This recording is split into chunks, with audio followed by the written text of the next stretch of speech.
Max. Duran Fardel. E la Vita Nuova, la vie nouvelle Dante Alighieri, produced by Mark Dahu. New Life, la vie nouvelle par Dante Alighieri. A companion translation with comments by Max Duran Fardel, Paris, 1898 to M. Charles Dejob, Professor of Literature at the Faculty of Literature, founder of the Italian Study Society, and Vive Affection, October 1897. Forward. The Vita Nuova is a love novel, an ode to glorious love, a lament for broken love. It is also a psychological novel, which differs from those favored by contemporary literature due to the elevation and purity of the expressed feelings and the silence regarding the experienced sensations. It is further a book of memory where the poet retraces, almost day by day, the new and naive impressions of a soul that had been barely touched by worldly contact. We are well accustomed to associate the sweet name of Beatrice with the great name of Dante, but that is all. If the Divine Comedy is only known quite imperfectly in France, and if, for most of those very same people who read it in its original language, it is properly speaking familiar, only in part of its vast conception, one can say that the Vita Nuova is unknown to us. The National Library holds only 2 translations of the Vita Nuova, Real, which is very incomplete. Both are buried and have remained very much ignored within a translation of the Divine Comedy. One by Delescluze, annexed to a translation of Brizot's Comedy, 1891, devoid of notes or comments, the other by Thebe. It is a true story whose Romanesque form only adds to the life force that animates it. 1. The Vita Nuova is not, like the Divine Comedy, a fantastic and prophetic creation, entirely emerging from one of the most extraordinary imaginations ever imposed upon posterity. It is the story, initially childish, then romantic, and later pathetic, of gentle lovers from the 13th century. If, in my published translation of the Divine Comedy, it allows us to peer into a curious, little-known era, a time of transition between the dying twilight of the Middle Ages and the dawning light of the Renaissance, and I am now offering of the Vita Nuova, is absolutely literal. 2. I believed, rightly or wrongly, that I could alter the narrative's form while preserving the integrity of the text, and eliminate only the scholastic forms and topographic and historical details that would have made it difficult and confusing for French readers, and were only suitable to resonate with the poet's countrymen. Then the translatio. This work was recommended to me, as were my other studies on the Divine Comedy and on the person of Dante, by the desire to popularize in our country the work of the great Italian, whose name has achieved immortality, while the products of his genius are barely known here, except within a very limited circle of readers and admirers. The New Life is a work full of charm and suggestive to the highest degree.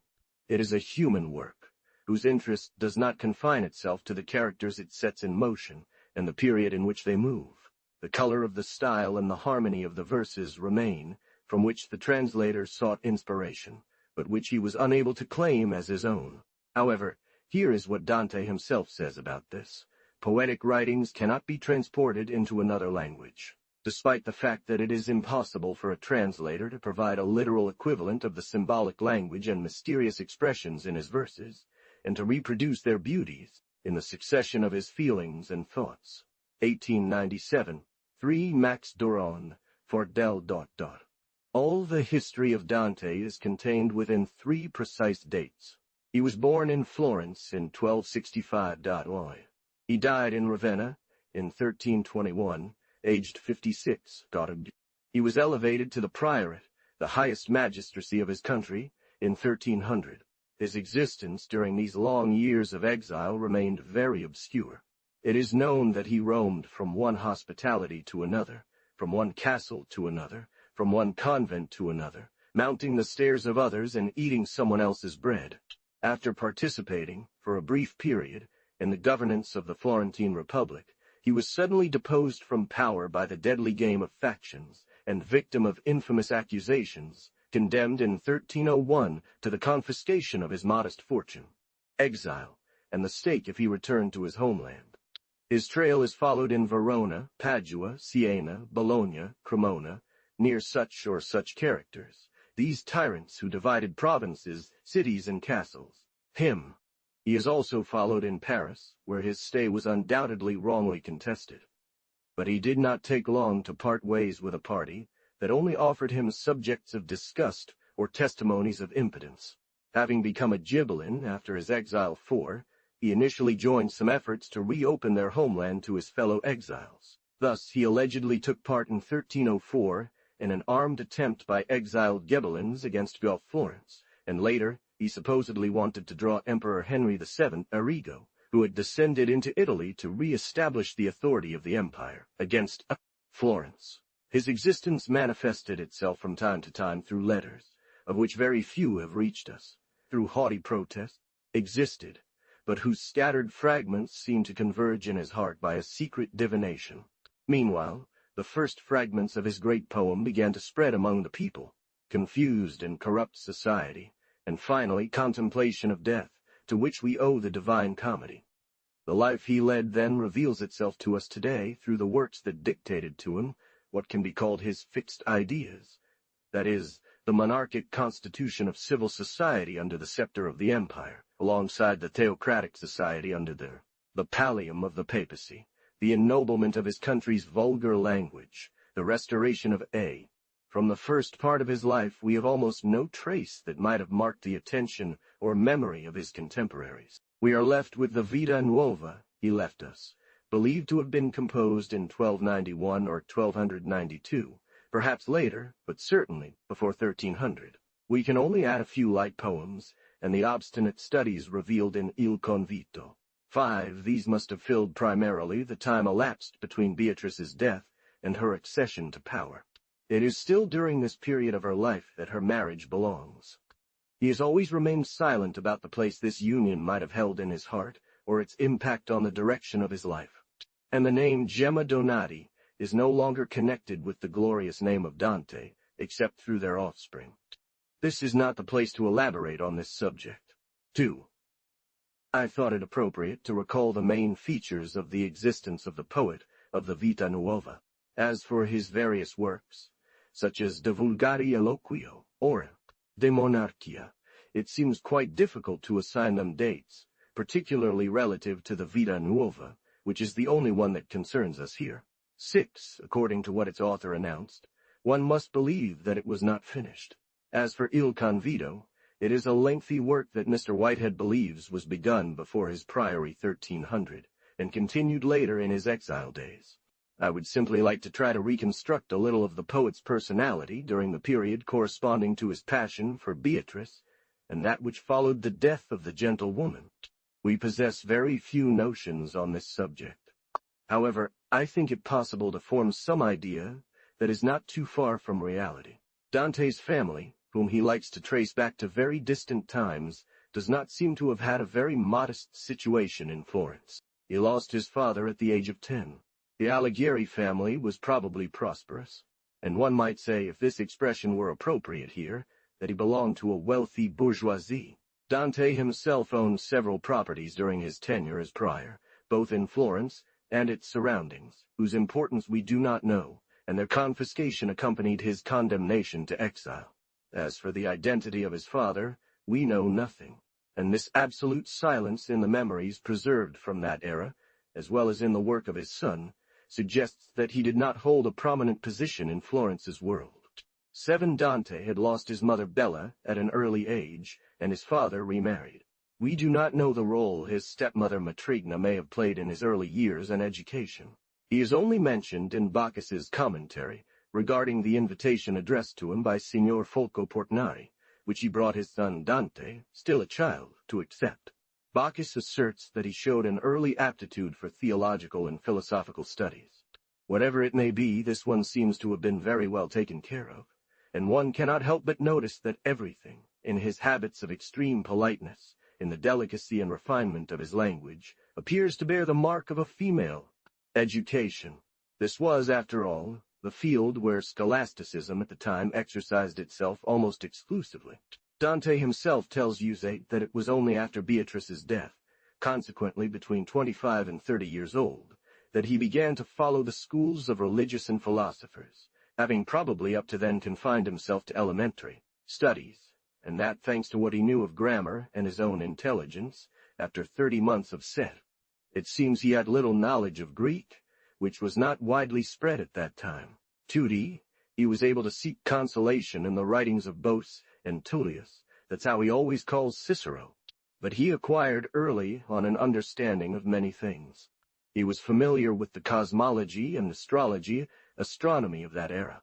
He had a great appreciation for the arts, especially music, and had studied drawing with his friends Giotto. And as for poetry, although he had practiced rhyming from an early age, he attributes the development of his poetic instincts to his love for Beatrice. There is some uncertainty about the role Brunetto Latini played in his education, as he mentions him in a comedy with expressions of warm gratitude. 9 Brunetto Latini was born in Florence in 1210 and died there in 1284.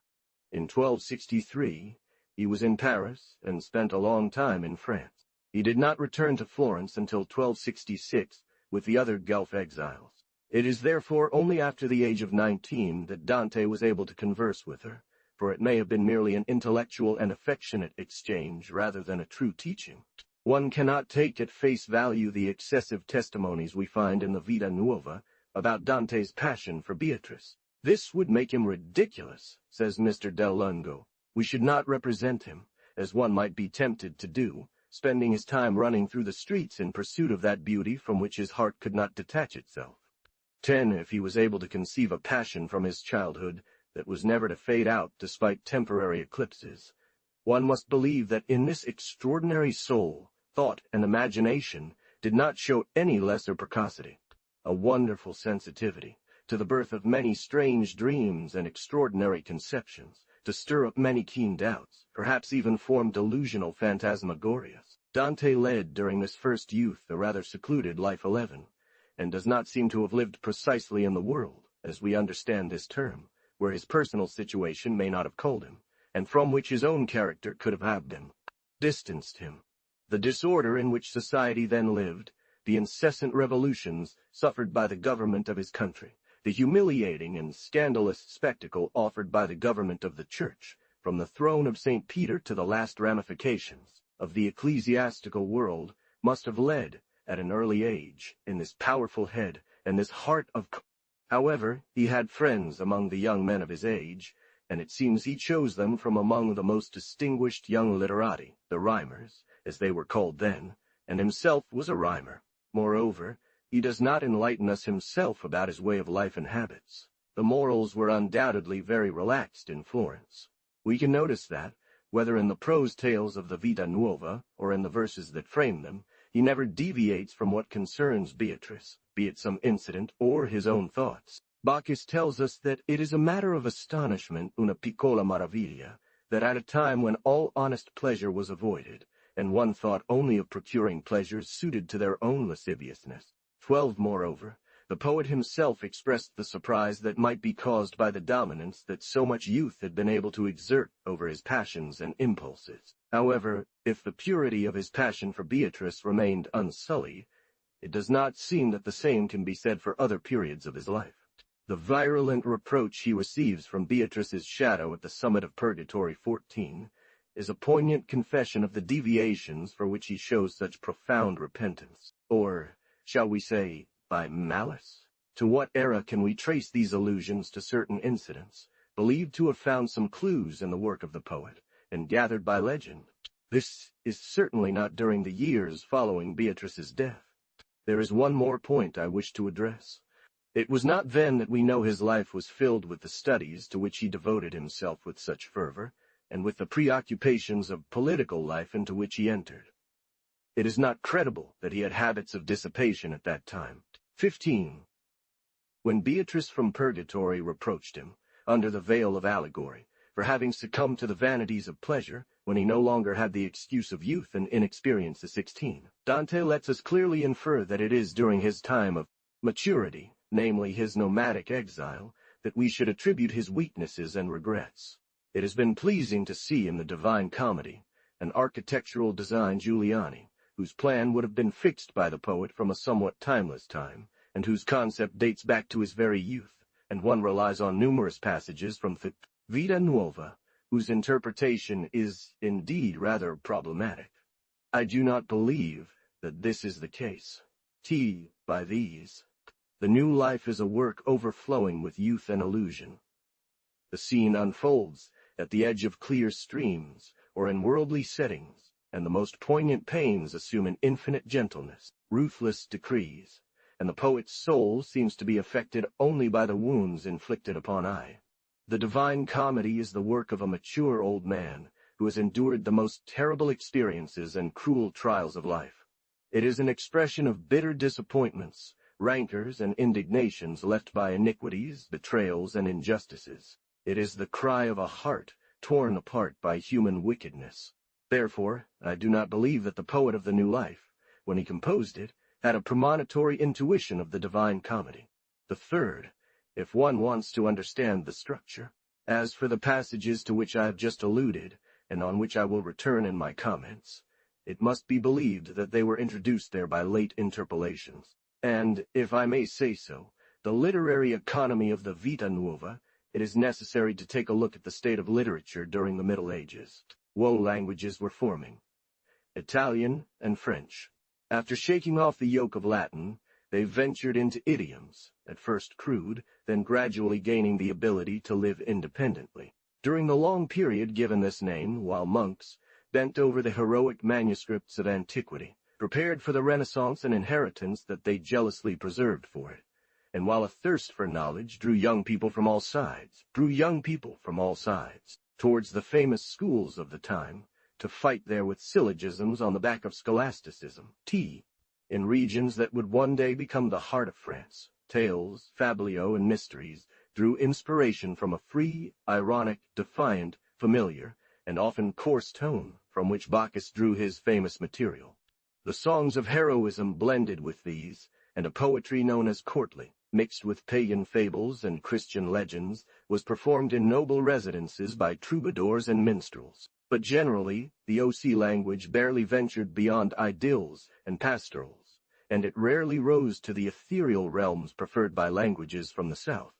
In the Sun countries, in Provence and Italy, it was verses and love verses, where poets of that time, like many of our modern poets, did not much entertain their readers or listeners with anything but their own ecstasies or despair. Thus did Dante himself, and the Guidos, and all the phalang of poets of the language of C or of Occo, up to Petrarch finally, prelude to the more virile tones of the Divine Comedy, and of Jerusalem Delivered. These light productions, which printing could not yet preserve, were kept, communicated in privacy, addressed to literate people and women, and exchanged as correspondences, passing from hand to hand, just as elsewhere the products of a less personal wit were disseminated by jugglers and minstrels. Dante, whose work was meant to outstrip the era in which he lived, still belonged to it through the subjects of his early lyrical essays. He loved, like many of his contemporaries, to reproduce in rhyme the events that had caught his attention, as well as the emotions of his heart and the dreams of his imagination. Ensiones, sonnets, ballades, which form the fabric of the Vita Nuova, the passion that occupied the end of his childhood and adolescence, and to which the Vita Nuova is dedicated, provided his poetic instincts, as he himself tells you, with fertile material. And, having already tried his hand at rhymed things at an early hour, all the incidents of his love life, and the dramas that could be attached to it, like those that can be encountered in the simplest and most modest existences, within him the movements of his soul, or well, the things from the outside, became the subjects of woe. Some time after the death of the woman he had loved came to put an end to his lyrical outpourings, he gathered them together and reproduced them in this little book, not literally, at least according to the sense they bore. IV. The New Life is entirely peculiar. What I have above called the literary economy of but first he made a selection, he touched them up. He undoubtedly introduced more than one interpolation, and he joined them together with prose that helps us rebuild this gentle and tender story. The melancholic dawn of the stormy day's fate had an incholic dawn of the stormy day's fate had in store for him. It reminds us of these composite monuments where we find the style and age of structures that have been superimposed. A prose that presents the narrative. The elements that make it up can be reduced to three distinct orders. 1. His development includes the succession of events, impressions, and feelings, whose evolution constitutes the very framework of the work. 2. Verses in the form of canzoni, sonnets, and ballads relating to the successive moments that follow the action of the poem. 3. All this is contained in 43 chapters. Explorations, divisions, and subdivisions infinitely detailed, which, according to the rules of scholasticism, refer to the structure and meaning of each of these poems. However, this presentation is not strictly in chronological order with regard to composition.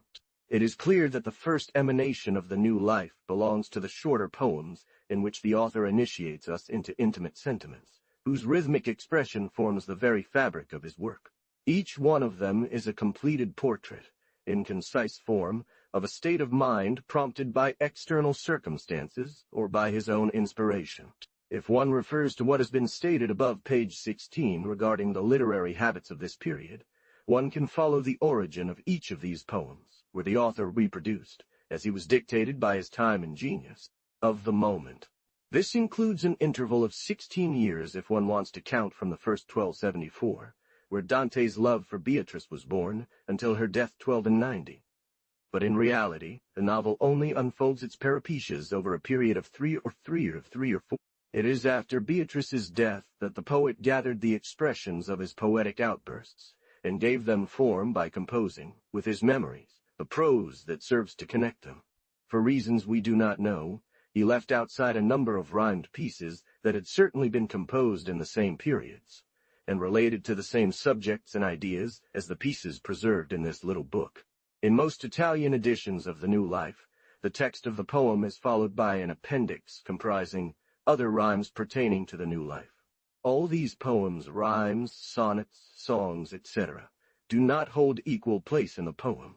I have reproduced in the comments those that seem to be more directly related to such or such chapters, that is, to the circumstances related therein.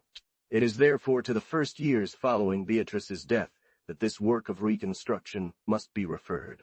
One generally agrees to place it around the years 1291 and 1292, as well as the composition of the prose, which envelops the poetry like the flesh of a fruit and closes its kernel.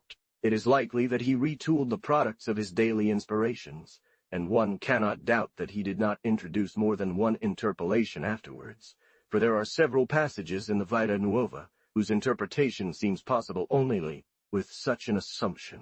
This prose helps us establish the filiation of the circumstances that solicited or inspired the poetic pieces. It is often merely the preparation for them, and the same narrative can thus reproduce itself in two successive forms. Sometimes, too, this double expression of identical events or impressions presents itself in slightly different forms. It is like a musical motif that the composer repeats in a different key or with new developments. This translation is absolutely literal. One can easily recognize that the translator has more than once sacrificed the requirements of modern style to the scruple of deviating as little as possible from a still medieval, yet new, dolce still nuova work. He has simply preserved the meter of the rhyming pieces, and the poet's thought is always so clear and concise that it has only very rarely been necessary to rearrange their order. That was all he could do. Any attempt to reproduce in verse a poetic work would only compromise the fidelity of the translation, due to the needs and procedures of a prosody other than that of the model.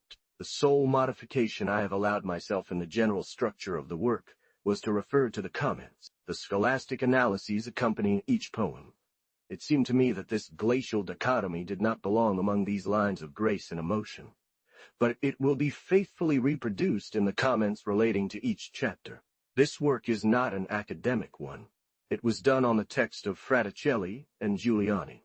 The texts that these scholars followed for the Vita Nuova had obviously undergone many vicissitudes before them. I do not know if all the efforts of Italian scholarship will succeed in restoring them to their original purity. It has been a long time since they have been worked on. A recent fascicle published by the Società Dantesca Italiana 18 provides us with a great number of examples of the infinite variance that errors, inattentions, and the fancies of many generations of copyists may have introduced. It seemed to me that these variants and corrections mainly concerned letters or syllables, rarely whole words, not to mention the punctuation, which must often have been defective. And what we are interested in here is solely his sentiments, his thoughts. But it did not seem to me that the author's intentions were much affected by them. There was even a time that seemed closed to his literary activity. He may not be one of the incidents in Dante's life, or one of the passages from his poetic works that has not been the subject of contradictory discussions on the value of the texts transmitted to posterity, the original manuscripts having disappeared quickly, or on the dates or the sequence of events to which they refer. And yet, the magnitude and diversity of the work as a whole, how can it be reconciled with an existence so deeply tumultuous? Since everything is extraordinary in both the life and the work of the poet, it has not been possible to determine, with some precision, even the approximate period when these works were conceived, completed, or succeeded each other. Then his official entry into public life 19, then his priorship 20, its short but effective duration, then the early years of his exile and the political unrest to which he joined. Here, if one considers the life he could have led, there are many subjects for astonishment, one might say a sort of vertigo. After the taxation that followed Beatrice's death 1290, we see her life filled with work and study. He dedicates years, 30 months il convito, to the study of Latin, which he had only imperfectly mastered until then, and where he was to find his Historienhalden, and where he was to find his favorite authors, to assiduous attendance at lessons from philosophers and theologians. Petted the Vita Nuova. Not being qualified to intervene in the debates on these subjects, which are still the occasion for discussions every day, I had to adhere to the traditional, more or less legendary, account that I was able to gather from the most authorized sources, and to a representation, as faithful as possible, of the text, if not official, at least widely accepted. The comments accompanying the translation of the text deal with interpretations of the symbolic and philosophical aspects of the poem, and also aim to bring to mind the poet's own personality, his era and milieu, and the images that must have struck his eyes. I consulted some of the historians of Dante's work, Carducci, Del Lungo, the recent and concise publications of Lenardi and Cirillo. 21. Numerous articles in the Giornale Dantesco, etc., with information about the contemporary facts that accompany the poem. I have questioned their own opinions and sentiments, but I turned mainly to what had deeply penetrated me through a long communion, both with the person and with the work of the poet of the Divine Comedy. But, in truth, was it indispensable to go further and delve deeper? The Dantesque literature of today has naturally appropriated all that preceded it, and it summarizes them, and I do not believe that it is necessary, to understand the poet of the Vita Nuova, to retrace all the steps that human intellect has taken in the inquiry of the great symbolist. Notes. It is within himself that one must seek the sources of his sensitivity, the origins of his reasonings, the meaning of his symbols. If one wants to understand and feel the subtle beauties and suggestive charms that Vita Nuova contains, one will attain it more surely through an intimate commerce with this great personality than by questioning others. One Vita Nuova is much more familiar to Englishmen. Between 1862 and 1895, no fewer than 4 literal translations were made. Moreover, 2 Italian editions, with introductions and notes in English, have been recently published in London by Mr. Whitehead and by Mr. Perini. 2 Divine Comedy, free translation, 1897. Plon et Nurit. 3 Dante il Convido, tract. 2. 4. The Guelphs represented the communal franchises, and the Ghibellines the feudal privileges Ozanam. 5 Il Convido, tract. 2 Chap. 13. 6 Whitehead, Italian edition of Vita Nuova, London, 1893. 7 Commentary on Ch2. 8 Om. Il Convido, tract. D. 2. Ch13. 9 Divine Comedy, Ch Theme of Hell. 10 Long Beatrice in Life and Poetry. 11 Lights, Dante's Journal, 12 Bacchus's Commentary. 13 Ch2 of La Vita Nuova. 14 The Purgatory of the Divine Comedy, Canto 31. Vi. p. 416 took place. This seems hardly acceptable. See the epilogue. 15 Ozanam believes that Dante's stay in Paris should be dated between 1294 and 1299, that is, between Beatrice's death and the poet's accession to the priory, and that it was during this period that the disturbances he himself accuses him of complete works d'Algiu. 16. A small bird, still without experience, can be exposed to a hunter's shots 2 or 3 times. But for those who have already tired their wings, it is in vain that nets are spread and arrows are fired. Canto Ecti Willem of Purgatory. 17. This superficial picture only relates to what could be called current literature. 18. Bollettino della Società Dantesca Italiana, Firenze, December 1896. There already was, in France of that time, a high literature, that of the epic, one of our national glories, of satire, and these great chronicles where Joinville and Villehardouin announced the memoirs that we are burdened with today. 19. He was admitted in 1295 into the 6th of the 7 Arti Maggiori, that of physicians and apothecaries Medici Speciali. This was a condition required for entry into public life. 1306. Otter. Michel Chiarillo. 21. Professor Luigi Lenardi. La psicologia dell'urte nella Divina Commedia, Torino, 1894. Alcuni capitoli. Della biografia di Dante, Torino, 1896. New Life, Chapter 1.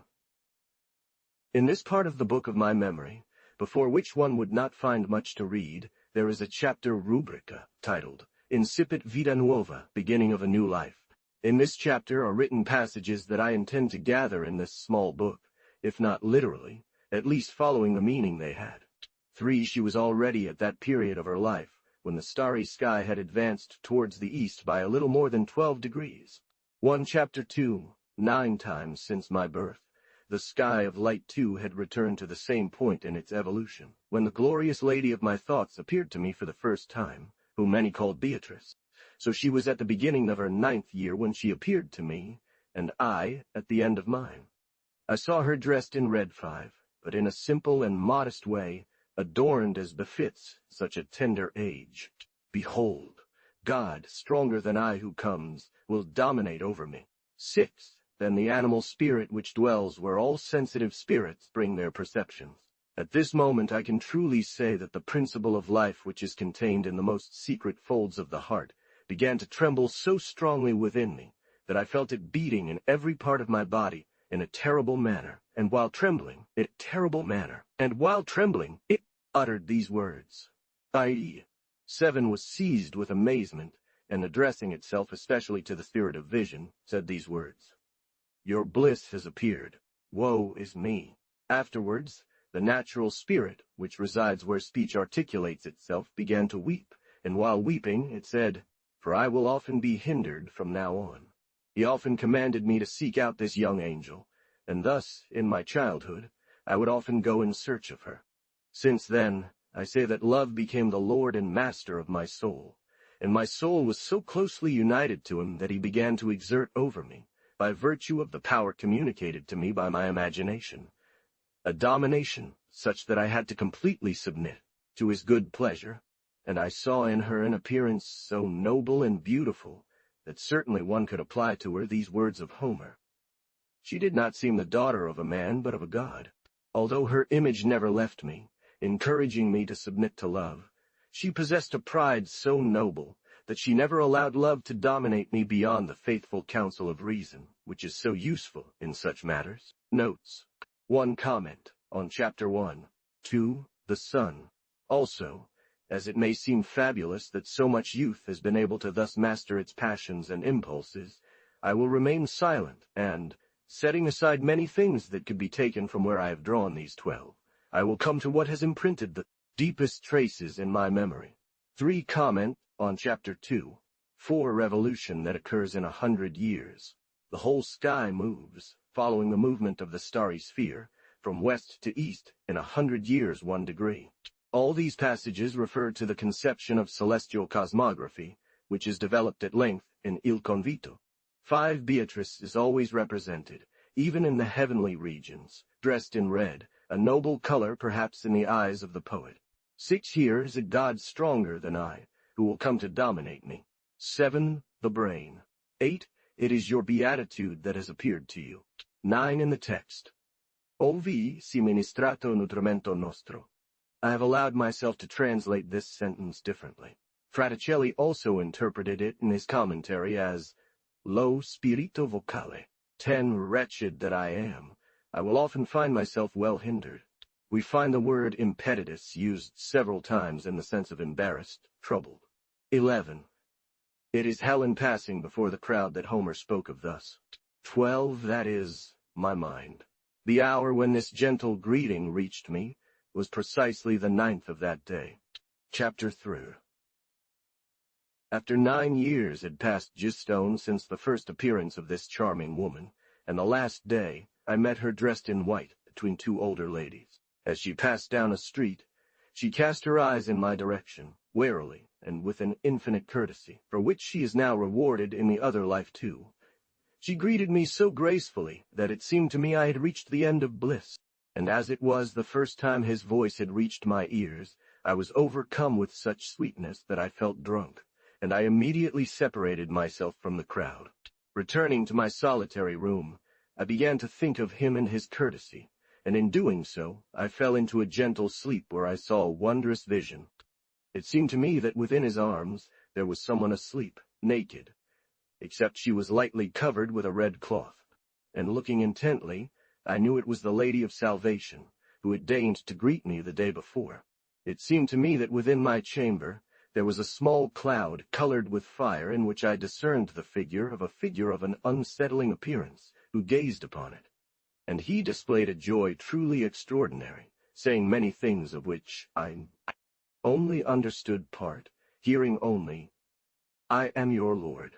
And it seemed to me that he held in one of her hands a thing that burned, and he said to me, empty your heart. 6. And when he stood there for a little while, it seemed to me that he awakened him who was sleeping, and he did so in such a way that he made her eat the burning thing in her hand, and she ate it with hesitation. After this her joy did not delay to turn into bitter tears, and taking that woman in his arms, I seemed to him going off with her towards heaven. I then felt such terror that my light sleep could not last any longer, and I awoke. I immediately began to think, and I found that the hour when this vision appeared to me was the 4th of the night, from which it results that it was the 1st of the 9 last hours of the night. 7. And while still thinking about what had just appeared to me, I intended to make it known to some of my friends who were famous minstrels at that time. Since I had already experimented with rhymed things, I wanted to compose a sonnet in which I would salute all the faithful of love, and ask them to judge my vision. So I wrote down what I had seen in my dream, to every soul captivated, and to every noble heart to whom this may reach, so that they might give me their opinion. Greetings through the person of their Lord, that is, love. The hours had already passed when stars shine with all their brilliance, when love suddenly appeared to me whose essence still fills me with terror. Love seemed joyful. He held my heart in his hand, and in his arms a sleeping woman wrapped in a cloak. Then he awoke her, and with burning heart he offered her the food. She took it, fearful and meek, and then I saw him leave, in tears. 9 several answers came to this sonnet, and diverse opinions were expressed. Among them was the response from what I call my first friend. He addressed a sonnet to me that begins, It seems to me you have seen perfection. 10. And from there began our mutual friendship when he knew it was from me that this message had come. The true interpretation of this sonnet was then grasped by no one. 2. But today, even the least perceptive understand it. 11 notes. 1. Dante was 18 years old, and Beatrice about 17 at the time. In the great century. 3. This figure was love. 4. I am your master. 5. We have seen in this nudity a symbol of virginity. 6. Look into your heart. 7. C. Cho. The opinion expressed by some authors that Beatrice was already married at that time cannot be reconciled with this symbolic attribution. 30 XX for the number 9. 9 Commentary on Ch the third. 8 To each soul taken, and gentle heart. He had answered, I see all values in your opinion. 10. This friend was Guido Cavalcanti, one of the most renowned poets of that time. Several of these answers can be found in the commentary on Ch. III. Chapter 4. After this vision, my health, and many, pushed by malice, sought to know what I was keeping hidden from others. One began to be disturbed in its functions, because my soul ceased to think of this beauty, so that I became in a short time so frail and weak that my appearance had become painful for my friends. I said love, because my face bore such marks that one could not mistake it. And I, realizing their ill will, answered them that it was love that had put me in this state. And when they asked me, "Why has love broken you so?" I looked at them with a smile and said nothing. Note 1 in the text. My natural mind. Chapter 4. One day. This beauty was seated in a place where the Queen of Glory one was celebrated, and from where I was I saw my beatitude. And between her and me, sitting straight, was a lady with a very pleasant figure who often looked at me, amazed by my gaze that seemed to stop on her, and many noticed the way she looked at me. So much attention was paid that as I left, I heard someone behind me say, "See how this woman has affected him." And when they mentioned her name, I understood they were talking about the one who was in the direction my eyes would pause on the lovely Beatrice. So I calmed down, certain that my gaze had not betrayed my secret to others that day, and I thought of making this gracious woman my shield against the truth. And in a short time, I succeeded so well that those who spoke about me believed they had uncovered what I wanted to keep hidden. Thanks to her, I was able to conceal myself for months and years, and to better deceive others, I composed some small verses dedicated to her, which I will not reproduce here, wanting only to share those that praise divine Beatrice. Notes. 1. Virgin Mary's Feast Day. 2. It seems unlikely that this charade lasted for years. And, having taken the names of the 60 most beautiful women in the city where my lady was placed by the Lord, I composed a letter in the form of a servant, 1, which I will not reproduce here. Chapter 6. I would say that while this woman served as protection from my great love, it occurred to me, on my part, to want to recall the name of the one who was dear to me, accompanying it with the names of many other women, and among theirs the name of the one I have just mentioned. And if I mention it here, it is only to say that through a wonderful circumstance, my lady's name could only fit precisely in the 9th place among all the others. Note. 1. Servente, a type of poetry used by troubadours and minstrels. Chapter 7. It may have been some rhyme convenience that placed the name of Beatrice in the 9th rank, without the poet first becoming aware of it, but not without his imagination being struck later. See HHXXXXX. The lady who had so long served me to hide my will. It was necessary for her to leave the city where we were, for a distant residence, so that I, greatly troubled at having lost the protection of my secret, found myself more disconcerted than I would have thought possible. O you, who pass by the path of love, one take care and look, if there is a pain equal to mine. And thinking that if I did not show some sorrow at her departure, my fraud would be discovered sooner, I resolved to express it in a sonnet which I will reproduce here, because understands it will perceive. Please, I beg you, just listen to me, and then you can imagine the torments of which I am both keeper and key. To what merits does this one owe his heart so full of joy? Love, not for any merit of mine, but due to its nobility, made my life so sweet and gentle that I often heard behind me, "Ah, now, I have lost all the courage which came from my treasure of love, and I am so poor that I dare not speak. So, desiring to act like those who out of shame hide what they lack, I show mirth on the outside while within my heart draws in and weeps." 2 notes. 2 comment on Chapter 7. 1. You, who pass by the way of love. I saw her body among women who were weeping. Chapter 8. After the departure of this lady, it pleased the Lord of Angels to call to his glory a young woman of very gracious appearance, who was loved in that city. Then, remembering having seen her in the company of my lady, I could not withhold my tears, and while weeping, I resolved to say something about her death, with a view to the one who had been near to whom I had seen her. And this is what the last words of what I said to her subject refer to, as those who understand it will grasp well. So I composed the 2 sonnets that follow. Weep, lovers, while love weeps, one at hearing what makes him weep. Love hears women sighing in pity, and their eyes bear witness to their bitter pain. It is because cruel death has exercised its wicked work on a lovable heart by destroying, except honor to, what attracts women the praises of the world. Hear how love paid homage to her, for I saw him in a real form 3, lamenting over this beautiful image. And he lifted his eyes at every moment towards heaven, where already dwelt that gracious soul who had been so enchanting a woman, to stir up indignation in whoever feeds on love. Brutal death, enemy of pity, ancient mother of pain, hard and irrevocable judgment, since you gave my afflicted heart opportunity to indulge its thoughts. My tongue shall fail to accuse you, and if I deny you every excuse, must say your wickednesses and crimes. Not that the world is ignorant of them, but you have separated beauty from the world, and virtue, what is most valuable in a woman. You have destroyed the amorous grace of happy youth. I do not wish to discover here further the woman whose merits are well known. Notes: he who does not deserve his salvation 5 should never hope to be in her company 6. 1. Weep, lovers, for love is weeping. 2. That is, death can strip a woman of everything that charmed in her person, but not the honor that distinguished her. 3. Love represents here Beatrice, who was herself present at this painful scene. 4. Dead villainous, enemy of pity. 5. These last 2 verses are addressed to Beatrice. To live in her company, that is, in heaven. 6. Comment on CHV 8.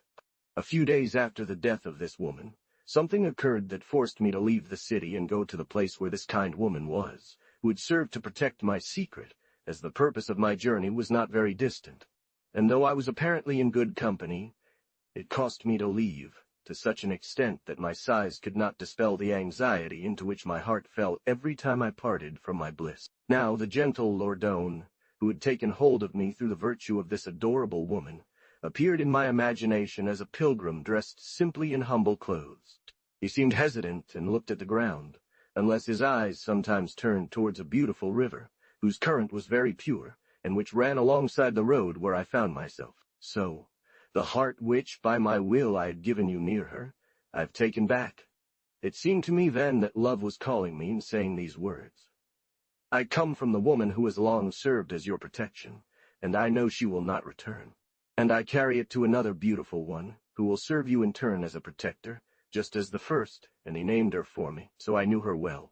But nevertheless, if from these words that I am addressing you, you should repeat some of them, do so in such a way that one cannot discern the simulated love you showed to that one, and which you will have to show to the other. After saying this, all that imagination suddenly disappeared because of the great power love seemed to have over me. And, with my face altered, all thoughtful and accompanied by my sighs, I rode for the rest of the day. The day after, I composed the following sonnet.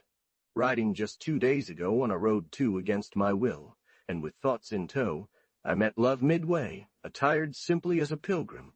He seemed quite humble, as if he'd lost all his dignity. He walked pensively, sighing, head bowed, as if to avoid people's sight. When he saw me, he called my name, saying, I've come from far away, where your heart clung to me by will of fate, and I bring it for a new kind of beauty. 3 notes. Then I felt so overwhelmed by him that he vanished suddenly, without my noticing how. 1. Love. 2. Cavalcando l'alta tierra per un camino. 3. Comment on CH8. Ein. Chapter X. Upon my return, I set out to find the woman my lord had named to me on the path of sighs. And, to make my speech briefer, I shall say that in a short time I made it my protection, so much so that too many people talked about it, exceeding the boundaries of discretion and courtesy, which was often very painful for me. And here I shall interrupt my narrative to make clear the effect her greeting had on me. And as a result of these chatterings, which seemed to accuse me of infamy, this wonder, which was the destroyer of all vices and the queen of all virtues, when passing by, refused me that gentle greeting in which lay all my happiness. And when she was about to greet me, a spirit of love destroyed all my sensations, and painted itself over my intimidated visual organs, and told them, Go honor your lady, and they remained fixed on her. and whoever would have wanted to know what love is, would only have had to look at the trembling of my eyes. Chapter Ethel. When she appeared before me, in hope of this admirable greeting, I no longer felt any enemies.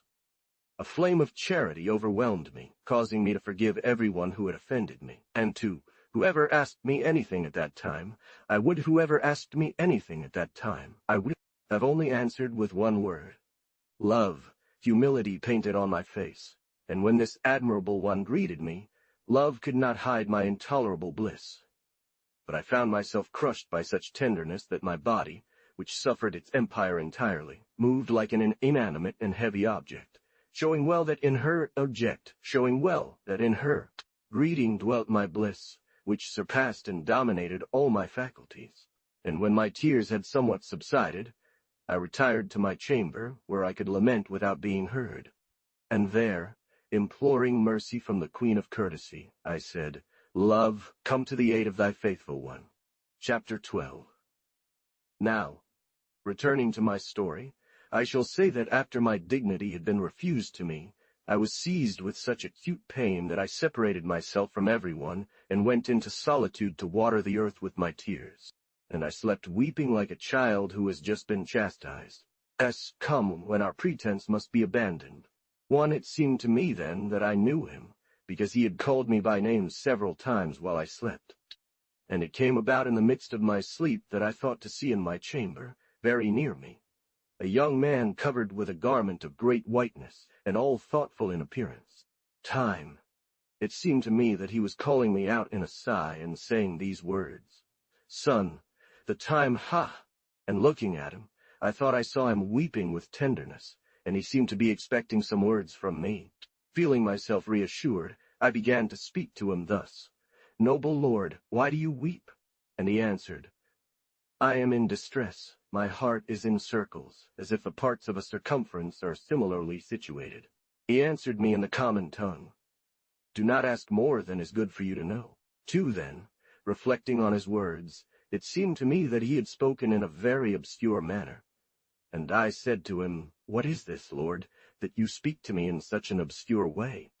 Then I spoke to him about the salvation that had been refused to me, and I asked him what the reason for it was. Here is the translation of the text from French to English. This is how he replied to me. Our Beatrice has heard from certain people that the woman I mentioned on the sighing path was experiencing some trouble because of you. That is why this very noble woman, who is enemy to all sorts of harm, did not deign to greet your person, fearing herself to suffer some inconvenience as a result. And since your secret is not unknown to her since it has lasted, I want you to write something in verse form, where you express the power I hold over you regarding her, and how she became yours from your childhood. And you can call upon whoever knows this well as a witness, and pray to tell her. And I, who am that very person, will gladly speak with her about it.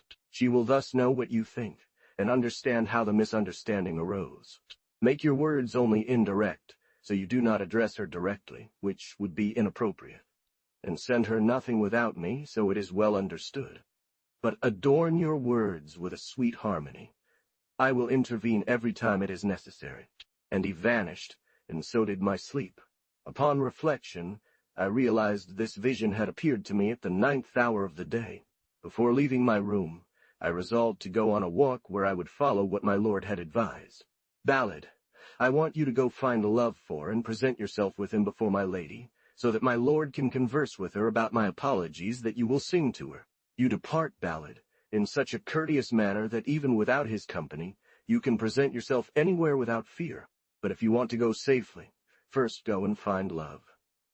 It would not be good for you to leave without it, for she who must hear you, if, as I believe, she is annoyed with me, without his accompaniment, she might well receive you badly. And if he has your permission, that you hear me, and when you are both there together, begin to tell her gently, after first asking her permission, Item, he who sends me to you wishes, if you please, love, because of your beauty, has, as he wished, changed the object of his gaze. So why did he look elsewhere? Judge for yourself, since his heart has not changed. Tell him, Madam, his heart has kept such faithful faith that his thoughts are always ready to serve you.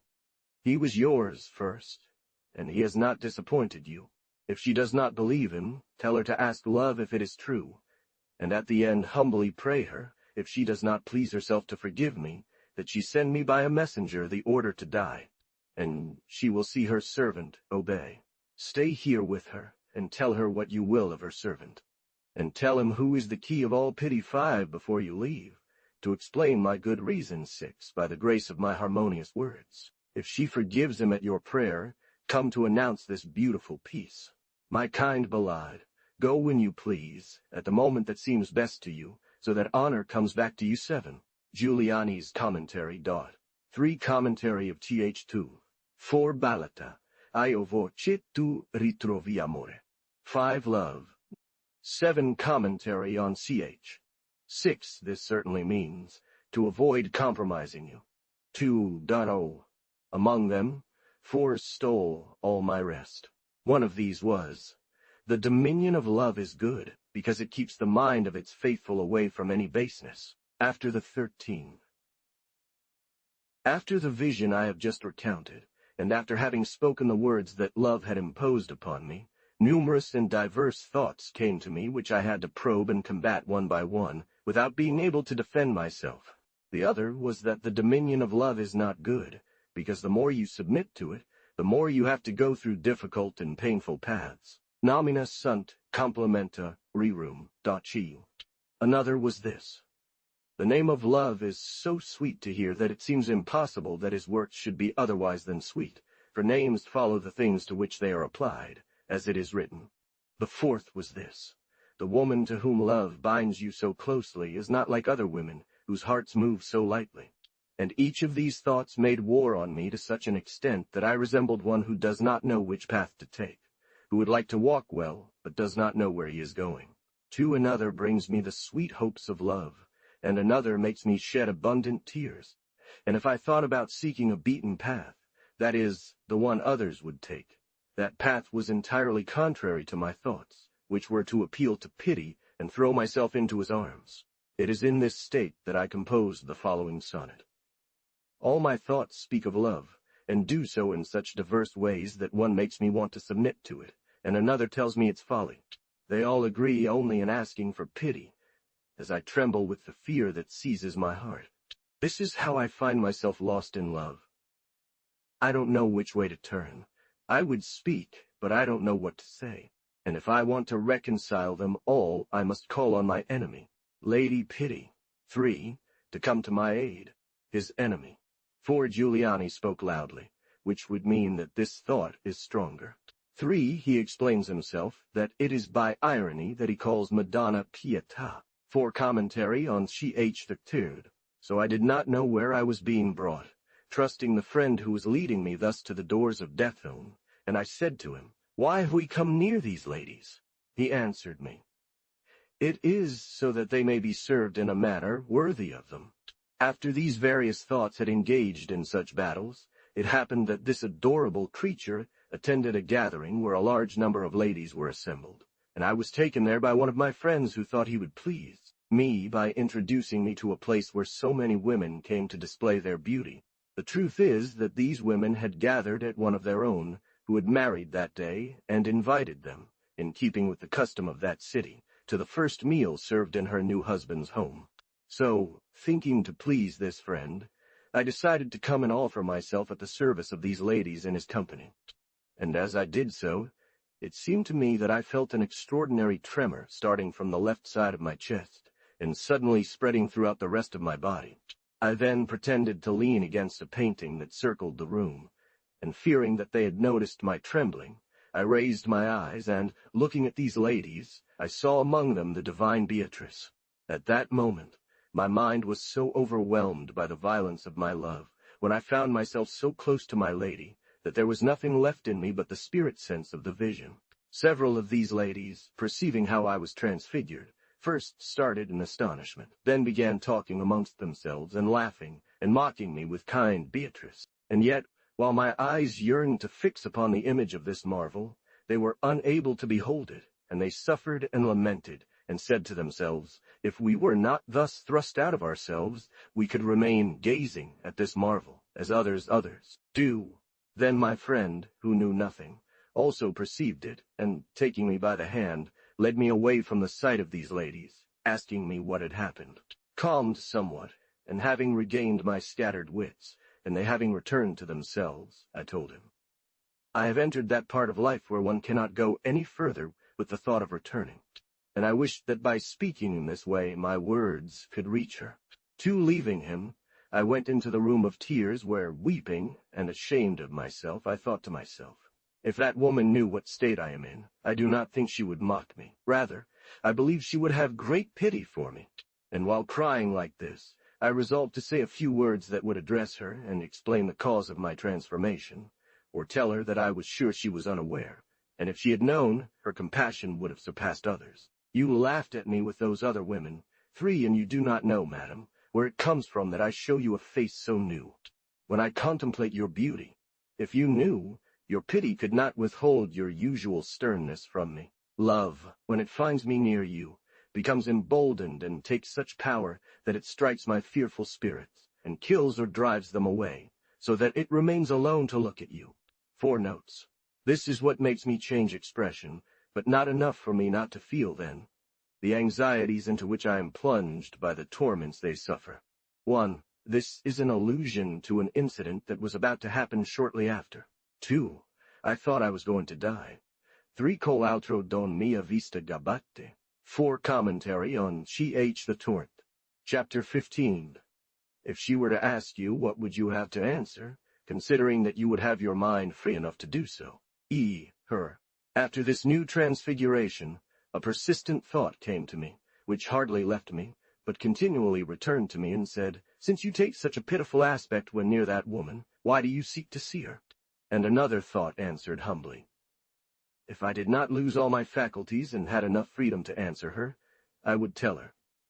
As soon as I imagine her wonderful beauty, a desire arises in me so powerful that it destroys, it kills in my memory everything that could rise up against her, and the past sufferings cannot retain my desire to seek to set.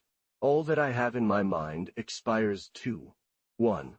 I would make known to her what happens to me when I approach her. Then, yielding to these thoughts, I thought of addressing certain words to her, in which, excusing myself near her for the reproaches I addressed to her.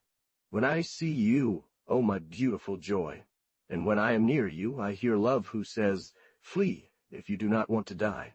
My face shows the color of my heart, and when it fades, it seeks support wherever it can and, shaking as in a drunken stupor, it seems that stones cry out to him, die, die.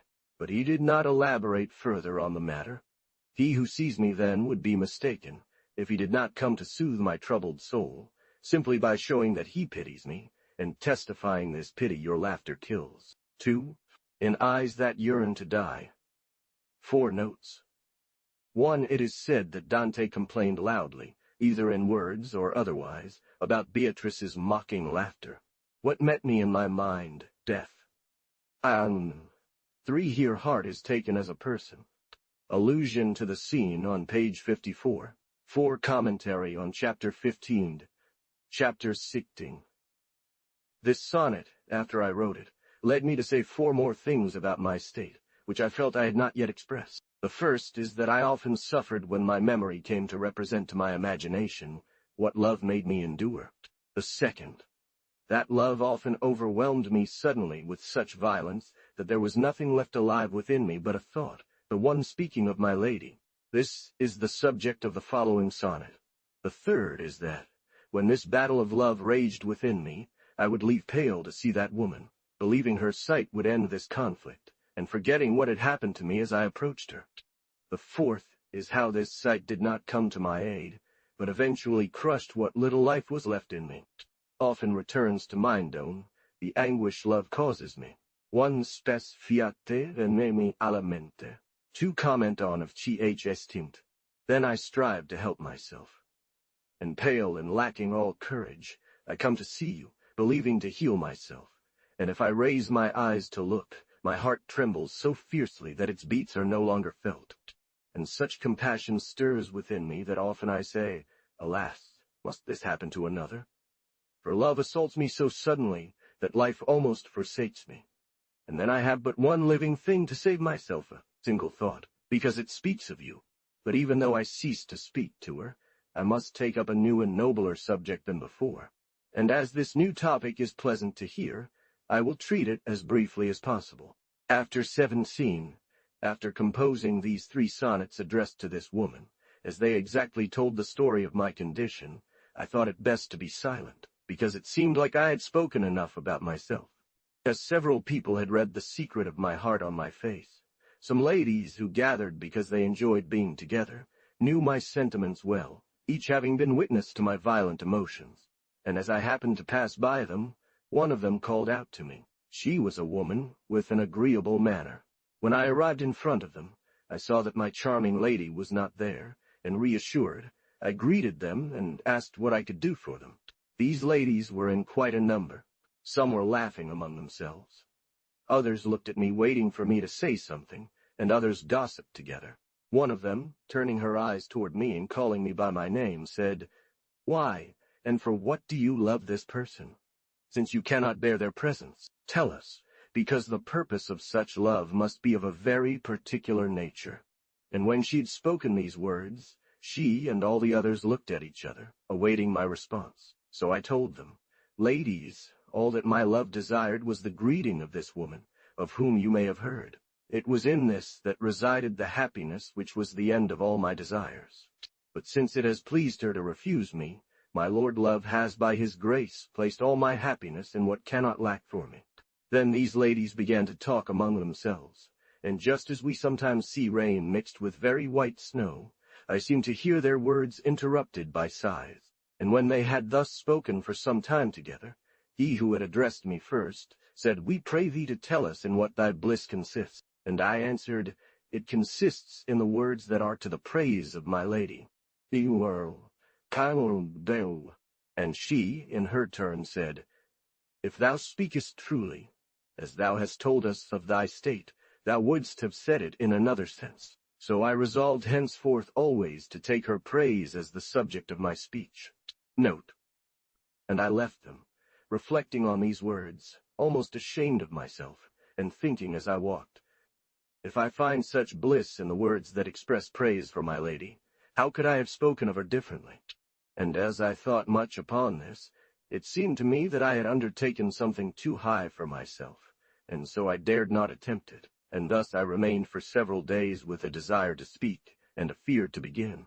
One commentary on chapter 8.8, chapter 19, not merely women, and then my tongue started speaking as if moved by itself, and it said, "Women who understand love." Then it happened that as he was walking along a path beside a stream with water so clear, a sudden strong desire to speak came over me, and I began to think about how to do so, and I thought it would not be appropriate to speak directly about her, but to address the women in the second person, not all women, that is, distinguished women, who are... I put these words aside in my memory with great joy, thinking of using them as my beginning. Then I returned to the city, and after pondering it for several days I began this song. And I do not wish either to elevate myself to a point that I could not sustain until the end. So when I contemplate her merits, love becomes so gentle within me that if courage fails me, my words would make everyone in love. Two women who understand love. I want to speak with all of you about my lady, not that I think I can ever exhaust her praise, but to satisfy my spirit. But I will gently discuss her infinite grace with you, loving women and young girls, for it is not something to be shared with others than you. Mercy alone is our advocate for God said, speaking of my lady, "Heaven, which lacks only to possess her, asks for her from her Lord, and all the saints claim her." An angel called upon divine intelligence and said, "Lord, one sees in the world a marvel, whose grace proceeds from a soul that shines as far as this. O my beloved ones, suffer in peace, let your hope wait as long as I please where someone expects to lose it, and will say in hell to the wicked, I have seen the hope of the blessed. Therefore, my lady is desired up there in heaven. Now I want to make known to you the virtues she possesses. And I say, let him who wishes to appear a noble woman go with her. For when she advances, love casts coal into the hearts of the wicked, so that their thoughts freeze and perish, and whoever stops to look at her becomes a noble thing or dies. Love says of her, How can a mortal thing be so beautiful and pure? And God granted her yet greater grace, for he who spoke to her cannot but end well. If there is someone worthy of looking at her, he experiences the effects of her virtue, and if it happens that she grants him salvation, he feels so humble that he forgets all offenses. Then he looks at her, and swears in his heart that God intended her to be a wondrous thing. And she is taken for the type of beauty. She wears that pearly hue 5 which becomes women, without excess dust 6. She is all that nature can do well. From her eyes, as they move, flame-like spirits of love issue forth that wound the eyes of those who gaze upon them, and then straightway to the heart they go. You see love painted on her lips, on which the eye cannot rest. Song. I know that it is chiefly women that you will find when I have sent you forth. And if you do not wish to go in vain, do not stop near unworthy people. Now, I warn you, since I raised you as a child of love, pure and modest, wherever you go, pray say, teach me where I should go, for I am sent to him whose praise is my adornment. If possible, strive to show yourself only to elite women or men who will show you the shortest path. You will find love near her. Recommend me, as it is your duty, to both. 6. Not excessive. 7.5. He often repeats that pallor is the color of love, and the shade of the pearl its type. 7. Comment on Chh. 9. Chapter 20. After this song had been somewhat spread throughout the world, as one of my friends had heard it, he wanted me to tell him what love is, having perhaps from that fact formed an exaggerated opinion of me. So I thought that after writing the foregoing, it would be good to say something about love. And, to oblige my friend, I decided to dedicate a few words to this subject. Love and nobility of heart are one and the same thing, too, as the poet said. It is thus if one dares to go without the other. It is as if the reasonable soul went without reason. When nature falls in love, love becomes its master, and the heart its abode. There it sometimes rests for a moment, and sometimes stays there for a long time. And this desire endures within enough to awaken a desire for love. Then beauty appears in a wise woman. 3. And pleases the eyes so much that in the heart arises a desire for the thing that pleases. It is the same as a valuable man awakens in a woman. 4 notes. 1. This friend would be Foresee, parent of his wife Gemma, who accompanied the two poets for a few moments in Purgatory Giuliani. 2. I amore, cor gentile, non una cosa. The poet is Guido Guinicelli, a cor gentile rapera, sempre amor. 3. Saggia, donna, dot. 4. Commentary on Chh. Saggia must have here a particular extension, and which responds to uomo valente of the last verse. Lady, love dwells in thine eyes, one so that whatsoever she looks upon becomes beautiful. Pride and anger fly from her presence. After treating of love in these verses, it occurred to me to say in praise of this beauty of words, how this love is awakened for her, and how not only is it awakened where it was sleeping, but how, through its wonderful action, it is awakened where it was not potentially. Wherever she passes, everyone turns to look after her, and her salvation shakes the heart, so that one's face grows pale on lowering it, and one repents of one's own sins. Help me, ladies, to honor her. 2. Commentary on chapter 21.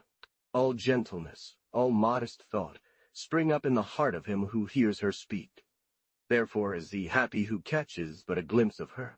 What she appears to be when she smiles slightly cannot be said, nor held in mind, for such a miracle is so wonderful. She was plunged into very bitter pain. Chapter 22. Few days had passed when, following the pleasure of the glorious Lord who refused not to die himself, he who had been the father of such a wonder as this very noble Beatrice left life for eternal glory.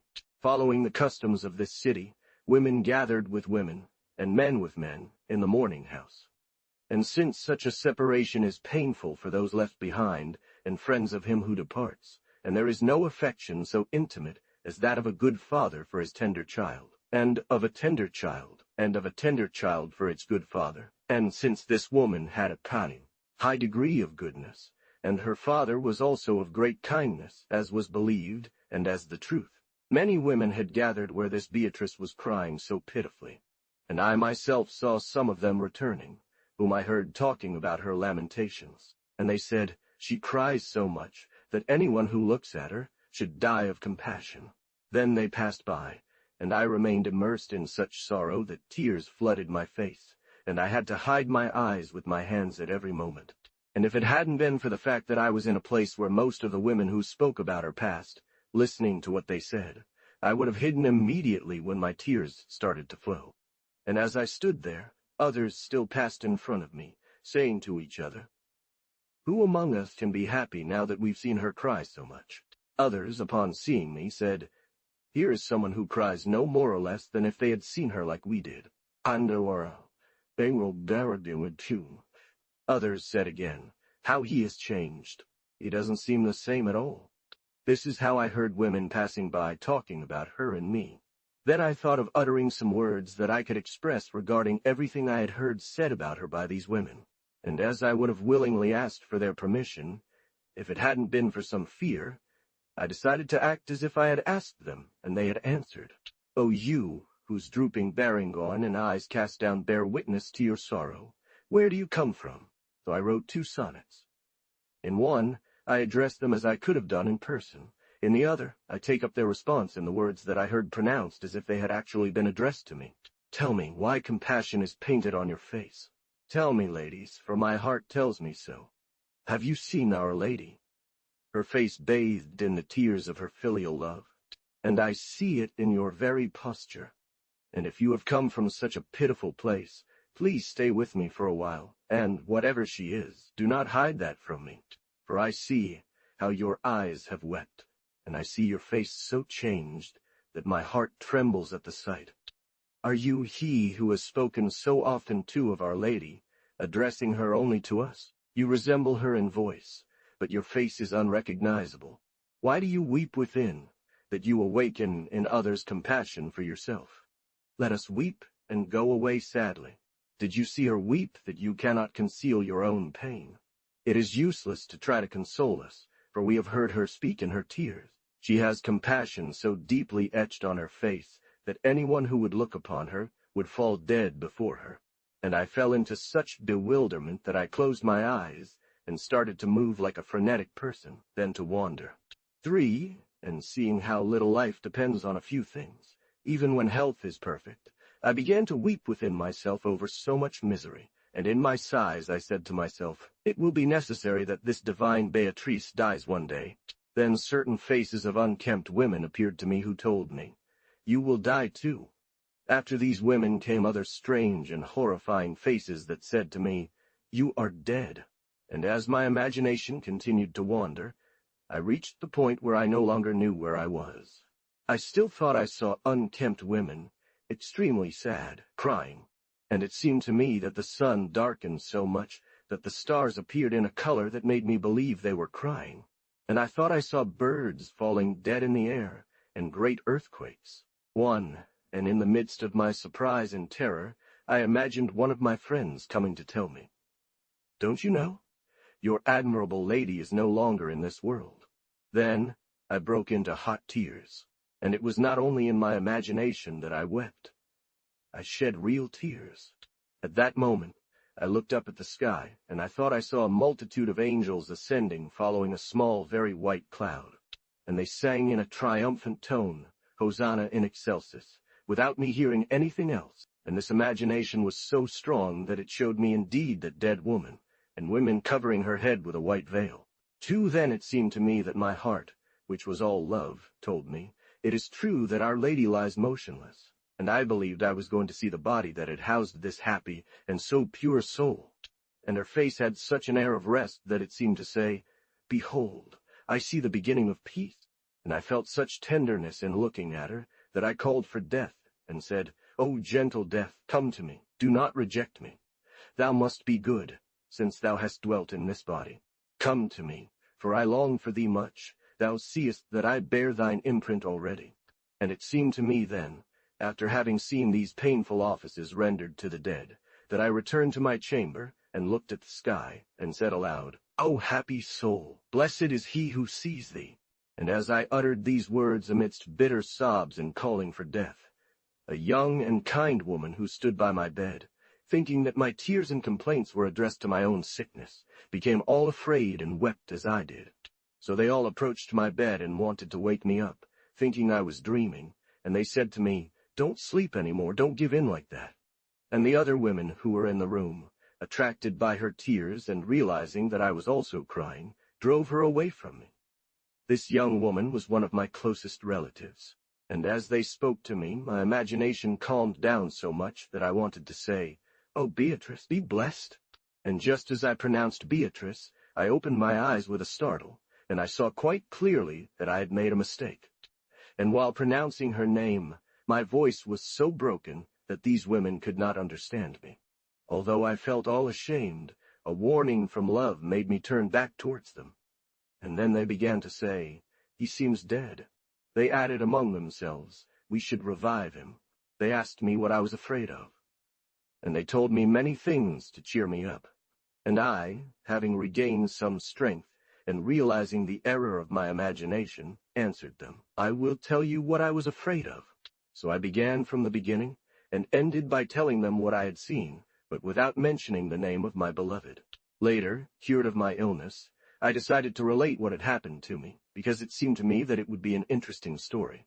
A young and sympathetic woman, adorned with all human graces, was present where I was calling for death at every moment. Seeing my eyes filled with anxiety, and hearing my senseless words, she became frightened and wept bitterly. And other women, drawn near to me by the one who was crying, removed her and tried to bring me back to consciousness. One told me, "We must not sleep." And another, "Why do you despair?" So I left this strange fancy and pronounced the name of my lady. And, shame painted on my face, love made me turn to them. My voice was so painful and so broken by anguish and tears that only my heart heard the name resound. And they repeated to me, "What have you seen that makes you look so down?" My pallor was such that they began to speak of my death. "We must cheer him up," they said softly to each other. When I had regained some strength, I said, "Madam, I will tell you. Passemur, panchu and mullerum," and my straying became such that I closed my weary eyes. And my spirits were so weakened that they could no longer rest upon anything. As I thought about the fragility of my life, and saw how its duration depends on a slight thing, love that dwells in my heart began to weep, so much so that my soul was so lost that I said, sighing in my thoughts, "It will be necessary for my lady to die one day." Then I saw terrible things, and then my imagination, unable to distinguish error from truth, showed me desolate women who told me, "You will die, you will die." Then I saw the sun grow dark little by little, and stars appear, and they wept just as the sun did. In the fancy into which I entered, I did not know where I was, and it seemed to me that I saw unkempt women weeping and launching their lamentations like arrows of fire. I saw birds falling from the air and felt the earth tremble. Then appeared to me a pale and broken man who said, "What are you doing here? Don't you know the news? Your lady has died, she who was so beautiful." I raised my tear-soaked eyes when I saw like a rain of manna, angels ascending towards the sky, preceded by a small cloud behind which they all cried, "Hosanna!" If they had cried something else, I would tell you. Then love said, "I will no longer hide it from you. Come see Our Lady lying down." My imagination, in my error, led me to see my dead lady. And when I caught a glimpse of her, I saw women covering her with a veil. She had such an appearance of rest that she seemed to say, "I am at peace. You must have pity and not anger." And seeing her so calm, I felt such tenderness that I said, "O death, now that you seem sweet to me, and that you must be something lovable, since you have dwelled in my lady, you see how much I desire to belong to you, that I already bear your colors. Come, it is my heart that calls you." Then I retired, feeling no more pain, and when I was alone I said, looking up at the sky, "Blessed is he who sees you, O beautiful soul." It was then that you called me, and through you my vision disappeared. 4 notes. 1. Wow, O heavy hour. Euro, Antir O Deum, Anshirud, Edlarn, Primali. I think it should be now a vast eclipse, sun and moon, and that the terrified globe should yawn in change. Shakespeare, Othello, Act V. 2. This very white small cloud was Beatrice's soul. 3. Donna Pietosa, Edi Novella, Etate. 4. Commentary on Ch 23. Chapter 24. After all these dreams, one day came when, finding myself somewhere thinking, I felt my heart start to tremble, as if I'd been in the presence of that woman. Then my imagination showed me love. It seemed to come from her, and speak to my heart in a joyful manner. "Blessed be the day I took you," he said, "for you must do it." And I felt my heart so joyful that it seemed to me it was not my own heart, so greatly had it changed. She was named Giovanna too, but perhaps because of her unparalleled beauty she was called Primaverathri. Glancing behind her, I saw the admirable Beatrice approaching.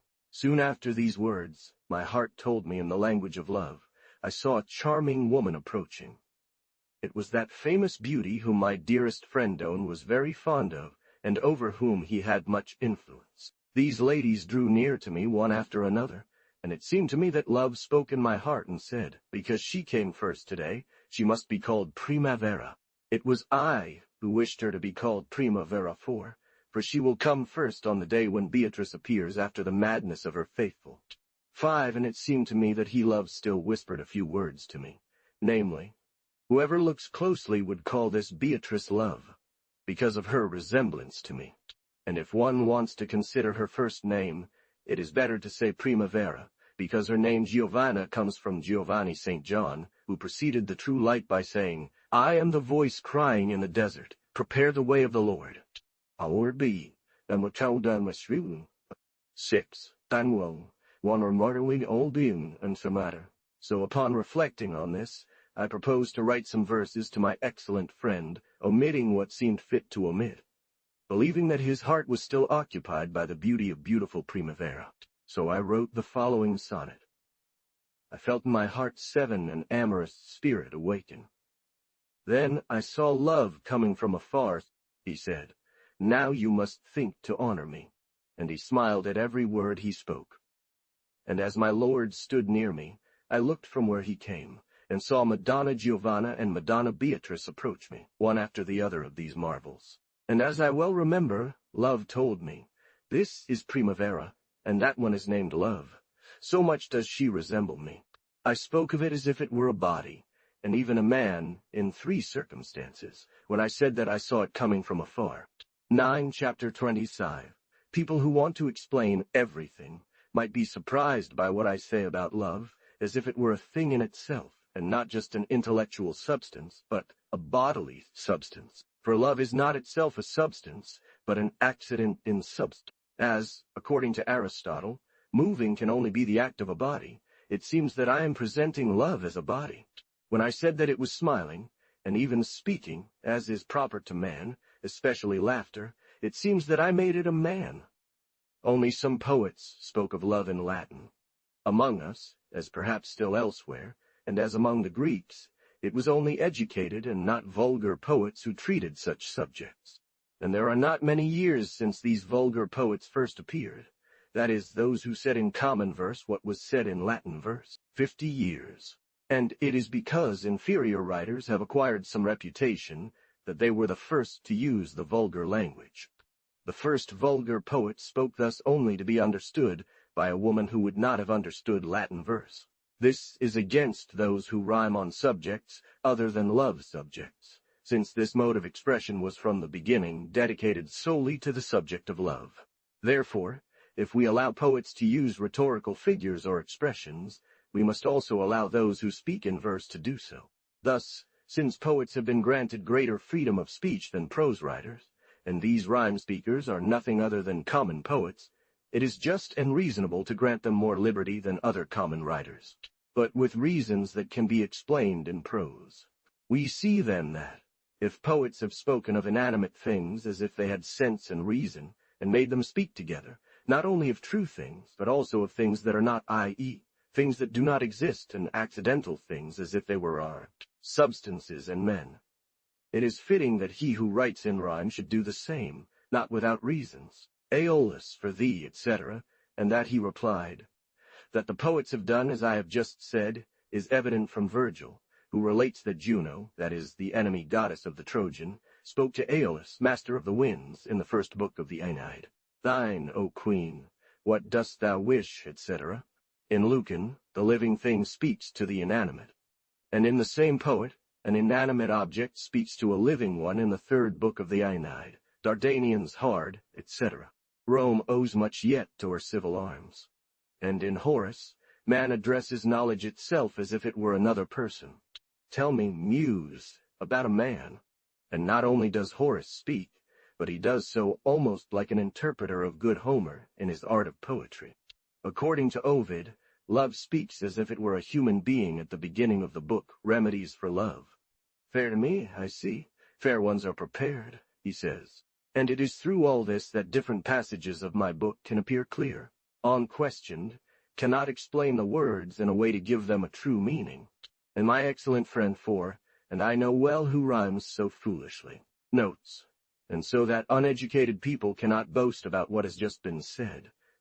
I add that poets do not speak like this without reasons, and those who rhyme should never speak like this without good reasons for doing so, because it would be a great shame, for someone to rhyme something under the guise of figure, or under the color of rhetoric, and then, two lang a.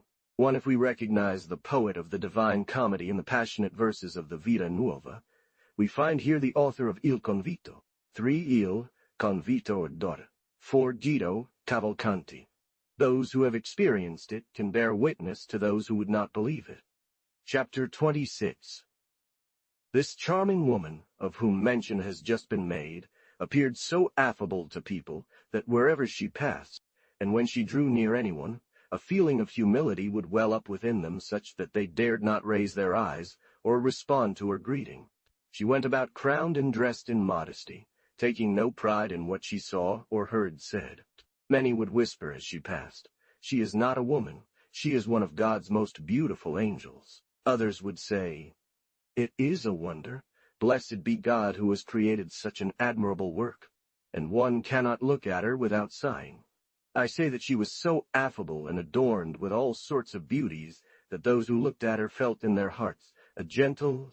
All this and many other admirable things flow from her wonderfully and effectively. She goes, clad in kindness and modesty, hearing the praises addressed to her. My lady appears so kind one and so modest when she greets you that language becomes silent and trembling within you, and the eyes dare not look at her. Therefore, thinking of all this, and desiring to resume the style of her praise, I wanted to say everything she spreads that is excellent and admirable, so that not only those who can see her, but others as well, know all that words can express. She seems to be a thing descended from heaven into the earth, to perform a miracle here. 2 notes. It seems from her face there emanates a soft spirit full of love that tells the soul. She is so pleasant to those who gaze upon her, that the eyes pass on a sweetness to the heart, which cannot be understood by him who has not experienced it. 1. She appears so kind and honest. 2. Comment on Chhxt stain.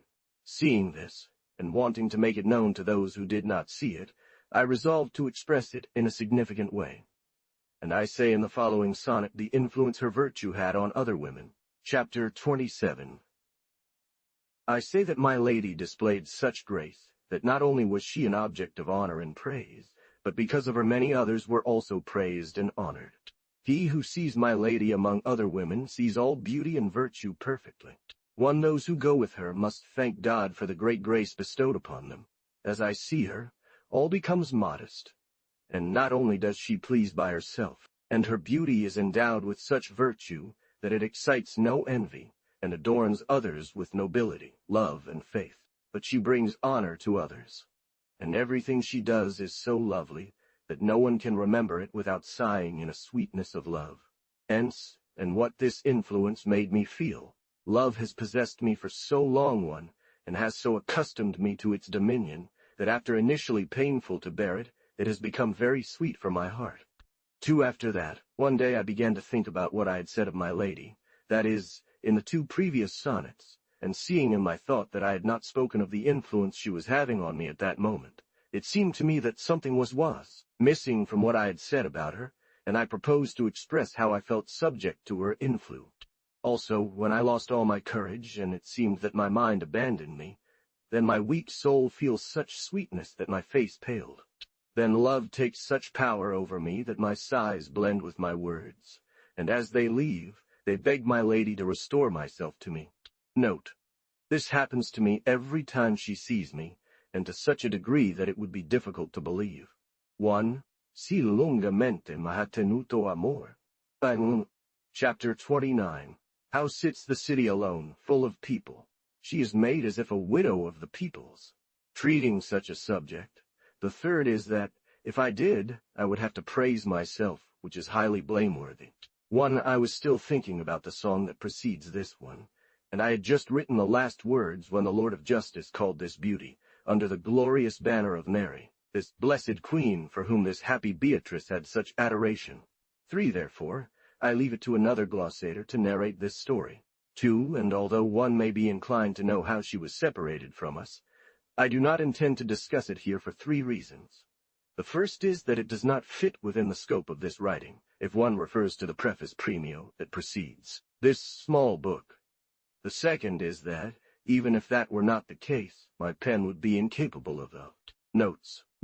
I will first describe how her departure occurred, and then I will point out several reasons that will show us that this number 9 has always been her constant companion. However, as the preceding text has often mentioned the number 9, which cannot be without reason, and since this number seems to play a significant role in her departure, I must say something about it, and it will be quite relevant. 1. How is it that a city so full appears deserted? The Queen of Nations is now as empty. Lamentations of Jeremiah.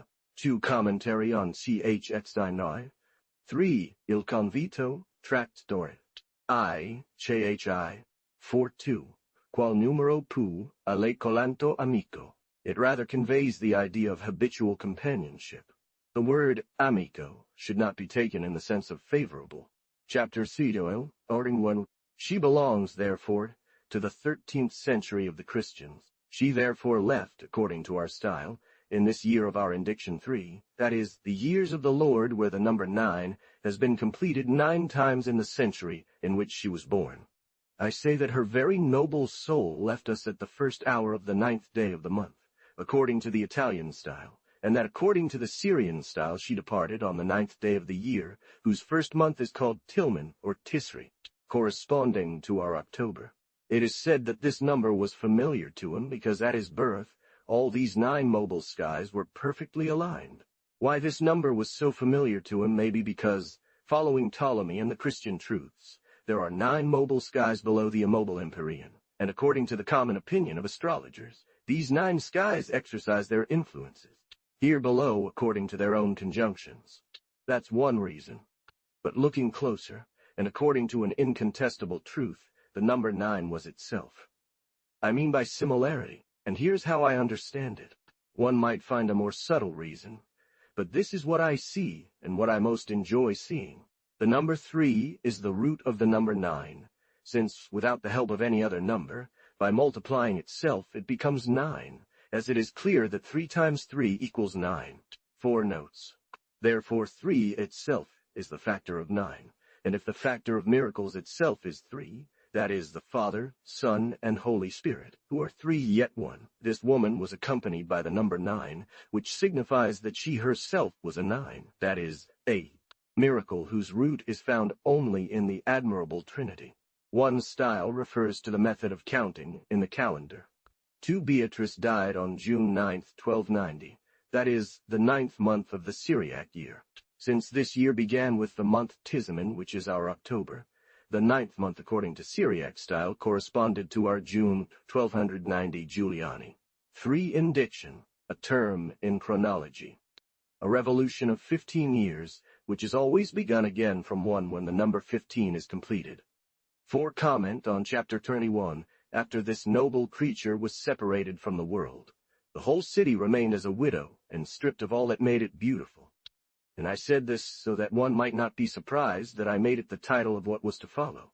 And I, still weeping in the desolate city, wrote to the princes of the earth-zone about the new condition it would be in. Starting with Jeremiah's lamentation. How will the city sit alone? If one were to reproach me for not adding the words following this passage, it is because my initial intention had been to write them only in the vernacular, and these Latin words, if I had reproduced them, would not have conformed to my purpose. Note, and I know well that the friend to whom I addressed this preferred it as well written in the vernacular. 1. These words, princes of the earth, write to the princes of the earth, must be taken in the sense of chiefs of the city. See the commentary on Chx2. Then I thought of trying to do so by writing down my grief, and I wanted to compose a song in which I would speak of the one who had brought me down in pain. Chapter 22. After crying for some time longer, my eyes became so weary that I could not alleviate my sorrow. My eyes, as they exhaled the sufferings of my heart, have shed so many bitter tears that they are now exhausted. Today, if I want to alleviate the pain that leads me little by little to death, I must lament aloud. I will say afterward in tears that she suddenly ascended to heaven and left love weeping with me. And since I remember that it is with you, dear women, that I used to speak of my lady when she was alive, I do not want to speak of her with anyone but hearts as exquisite as yours. Beatrice has gone to heaven, in the kingdom where angels enjoy peace, and she dwells among them. Neither cold nor heat took her away as others have ladies, but rather her too great virtue. And he brought her down from here because he saw that this miserable life was not worthy of such a lovely thing.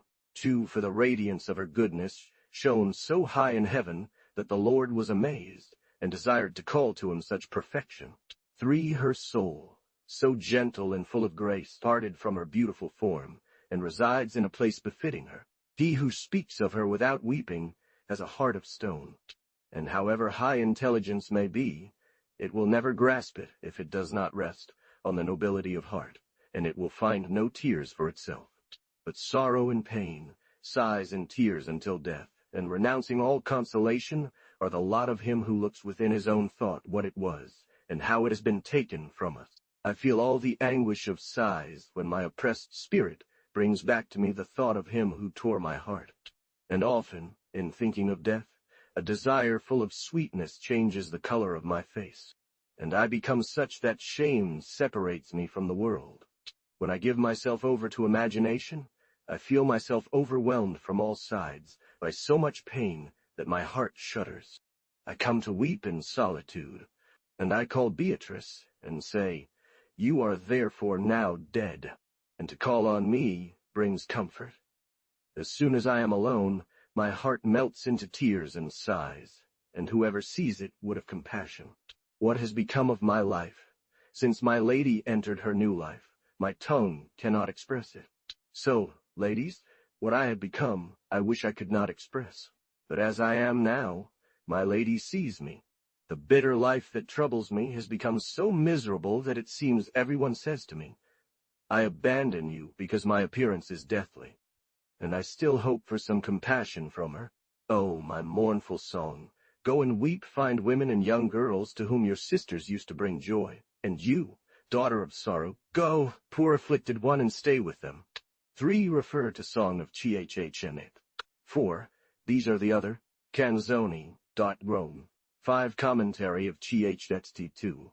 He began to talk with me, and asked me to say something about a woman who had died. And he pretended to speak about another who had recently passed away. Chapter 26. As I had just composed this sonnet, someone came to me who held the second rank among my friends, and he was the closest relative of that glorious woman. So, realizing quite well that what he was saying referred to that blessed woman, I told him that I would do as he asked. Come hear my sighs, too, O tender hearts, for pity demands it.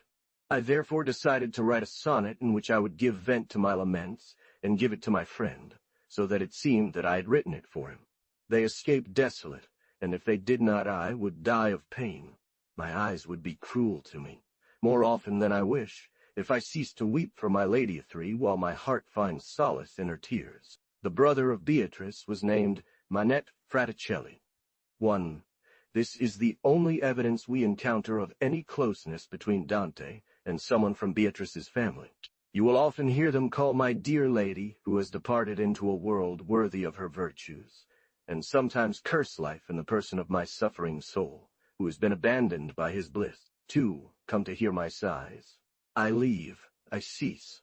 3. There are 2 variants, grief, alas, or 4. Commentary on ch.3t. Chapter 24. But for whoever looks attentively, it will seem that there are 2 people speaking. One does not give this woman the name of her lady, while the other does openly. So before giving it to him, I crafted 2 stanzas from a song, one for him and another for myself, so that they would appear to have been made for a specific person to those who did not look closely. After I had composed this sonnet, thinking of whom I intended to send it to, as if I had written it for him, I realized how little value the service I was rendering to one who was the closest relative of that glorious woman held. I gave him this song and sonnet, telling him that I had written them for him. So, I called death as a sweet and gentle rest. For the torment you will endure in this world already so hateful to you, fill me with great fear.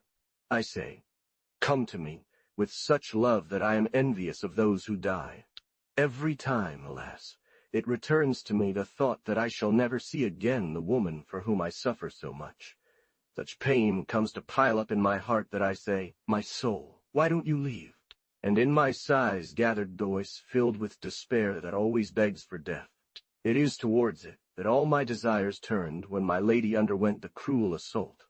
The car's beauty in parting from our eyes became a brilliant and spiritual beauty, and it casts in the sky a glow of love that the angels greet, and it fills with admiration their sublime and penetrating intelligence, so charming is it. 1. Note. However often I look, it reminds me. Chapter 24. 1. While I was drawing, as I turned my eyes, I saw near me several figures that it was proper for me to salute. On the day which completed the year during which this woman became a citizen of eternal life, I found myself sitting in a place where, in memory of her, I was drawing an angel on a tablet. When I saw them, I got up and greeted them too and said, there was someone with me, and that's why I was lost in thought. They were watching what I was doing, and, according to what has been told me later, they had been there for some time before I noticed them. And when they had left, I returned to my work, that is, drawing figures of angels. And while doing so, it occurred to me to write some verses for her anniversary, and address them to those who were near me. First beginning. To my mind came 3, the gracious woman who, because of her merit, was placed by the Lord in the sky of peace where Mary is. Second beginning. Finally, worldview, and each one went out wailing. To my mind came 4, the gracious woman whom love weeps, at the very moment when her secret virtue engaged you to look at what I was doing. Love that felt her in my mind's eye, awoke in my broken heart, and said to my sighs, go out! They came out of my breast in tears, with a voice that often brings back bitter tears into my sad eyes. 5 notes. 1. Dante loved drawing greatly, but those who left most painfully were those who said, noble soul, a year has passed since you ascended to heaven. He was a friend of Giotto, and it has been said that he worked in Cimabue's studio. 3. 2. 1 must always notice the exquisite politeness of his manners. Era venuta nella mente mia totte. 4. It seems he took up the task of writing this song twice, as the same line is repeated at the beginning of each stanza. 5. Commentary on chapter 35. Then, becoming aware of my turmoil, I raised my eyes to see if anyone noticed me. Chapter 26. Some time later, as I found myself in a place where I remembered the past, I remained lost in thought, and my reflections were so painful that they gave me the appearance of deep despair. And I saw a young and very beautiful woman who seemed to look at me from a window, with such a loving expression that it was as if all compassion had gathered within her. And then, like the unhappy ones who, as soon as they are shown some compassion, begin to weep as if they felt it themselves, I felt tears welling up in my eyes. I then decided to write a sonnet addressed to her, recounting what I had seen. And, fearing to reveal my own weakness, I turned away from her gaze and said to myself, it cannot be that a woman so compassionate does not possess a very noble love. My eyes have witnessed how much compassion was shown on your face when you gazed upon my state, where my pain often places me. Then I realized that you thought how my life is filled with anxiety, and so fear came to my heart of showing too deeply my despair, and I withdrew from you, feeling tears welling up from my heart troubled by your sight. And I said within my sorrowful soul, it is fitting for this woman to have such love that makes me weep like this. 2 notes. 1. My eyes saw how much pity. 2. Commentary on CHXXE6. Chapter 20 Seminal, and couch storm. Then it happened that wherever this woman saw me, her face would be overcome with a look of compassion, and take on the color of love, which reminded me of my very noble lady, whom I had seen this same pallor. And it is certain that often, when I could no longer cry or relieve my troubled heart, I would go to see this compassionate woman, whose sight would draw tears from my eyes, so much that by you it brings back to my mind a terror, such as I fear my heart will burst. I cannot prevent my darkened eyes from looking at you often, when they feel like crying. Also, I have wanted to address her in the following sonnet. Color of love and signs of compassion never have been so wonderfully imprinted on a woman's face, with soft glances and painful tears, as on yours when you see before you my afflicted figure, but in front of you they no longer know how to cry. And you increase this desire so that they consume themselves entirely. At length, by gazing at this woman, my eyes began to find too much pleasure in seeing her. Weeping. Also, I often grew irritated and accused myself of cowardice, and I still cursed my eyes for their dryness, looking at you. But she only looks at you because she is weeping too, for the glorious woman whom you are. Do as you will. I shall often remind you, accursed eyes, whose death alone should stop the tears. And when I had thus spoken to my eyes, my sighs grew even greater and more anxious. The bitter tears that you shed, O my eyes, for so long, shook others with pity, as you saw, so that this battle, which I was waging against myself, might not remain known only to the unfortunate one who endured it. I wanted to make it into a sonnet that described this horrible situation. It seems to me now that you would forget if I were brave enough on my part not to seek any reason to disturb you by recalling the one you wept over. Your silence makes me think. You should never, except after death, forget Our Lady who has died. It terrifies me so much that it is horror that causes in me the face of a woman who looks at you. This is what my heart says. And then it sighs. 2 chapters C. Dine, the sight of this woman, put me in such an extraordinary state that I often thought of her as someone who pleased me too much. And here is how I thought of her. This woman is noble, beautiful, young, and wise, and perhaps it was by the will of love that she appeared to me to bring rest to my life. And sometimes I thought of her so amorously that my heart surrendered there with the consent of my reason. Another thought would then arise, saying, now that love has caused you so much suffering, why don't you want to rid yourself of such bitterness? Then, after that, my reason would come back to tell me, what is this thought that comes so wickedly to console me, and does not let me think of anything else? And after often fighting within myself, I wish to say a few words. You see well that it is a breath that brings you amorous desires, and it comes from a side as attractive as the eyes of this woman who showed you so much compassion. And as it was the thoughts that spoke for her that prevailed, I felt compelled to address this sonnet to her. A charming thought often comes, one speaking to me of you, remaining in me. She speaks with such tenderness that she draws my heart along. 2 notes.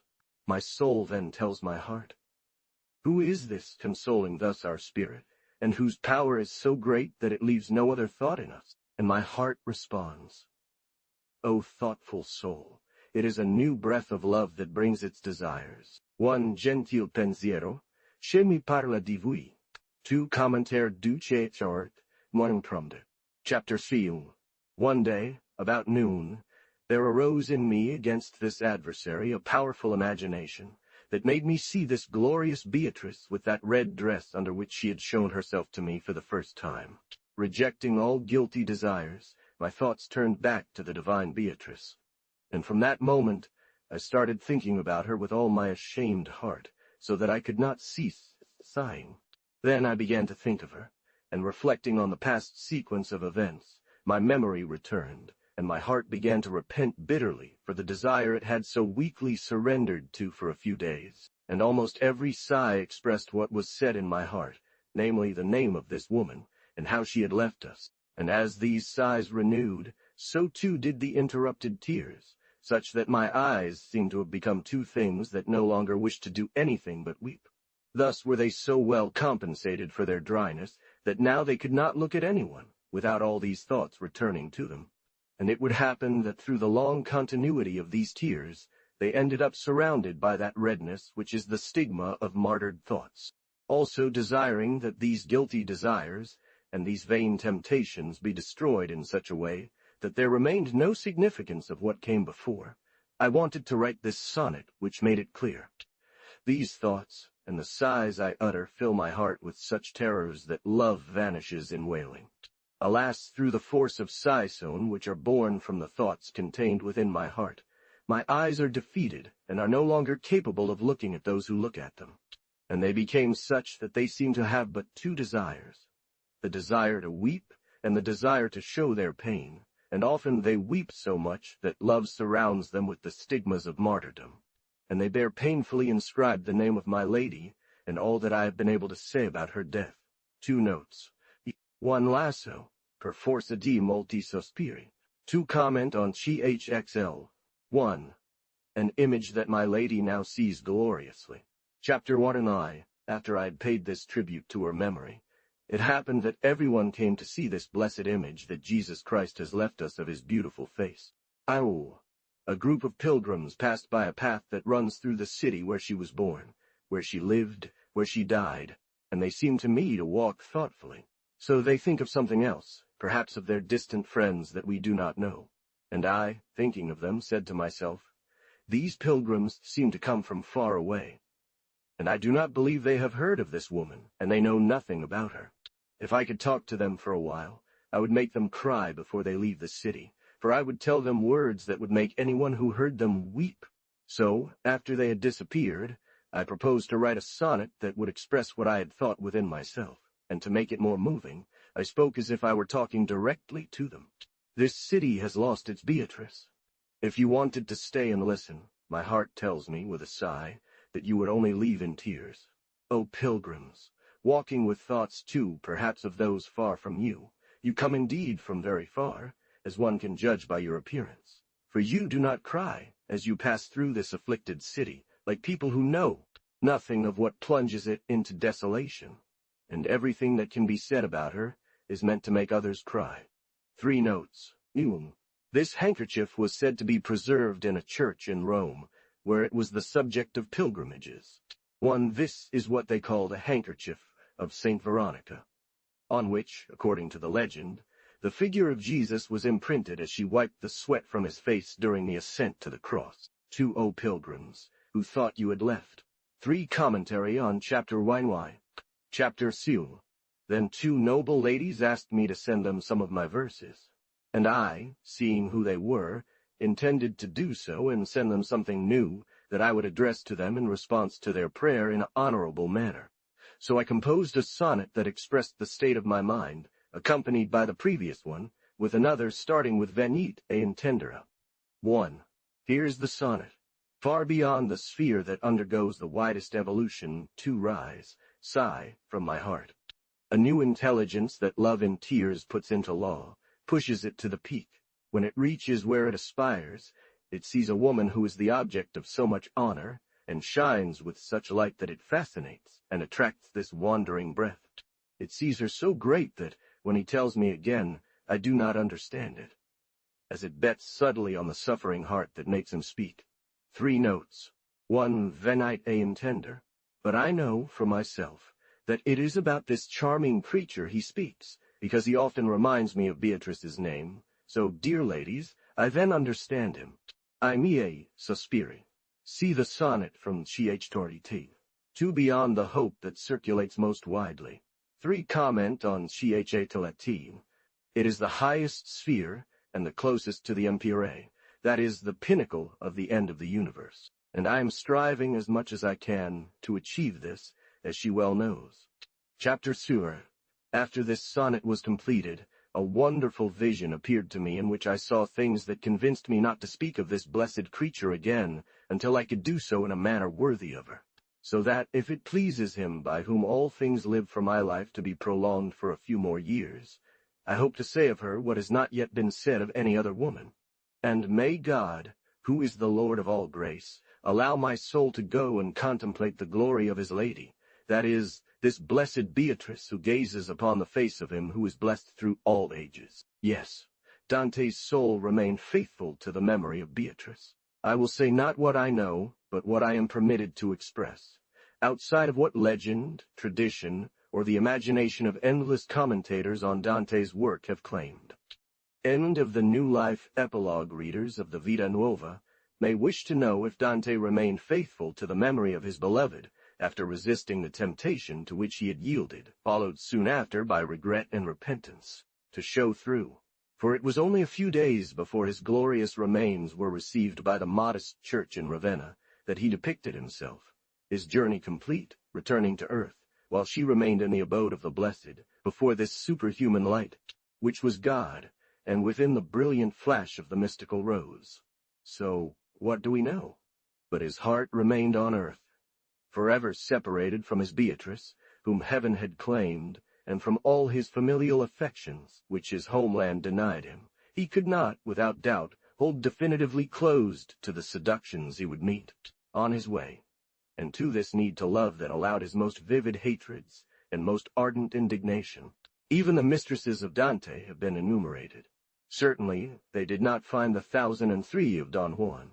I will make no allusion to the anecdotes, the gossip that has been multiplied, nor to the hasty deductions or purely imaginary ones drawn from simple words found in his work, or doubtful narratives.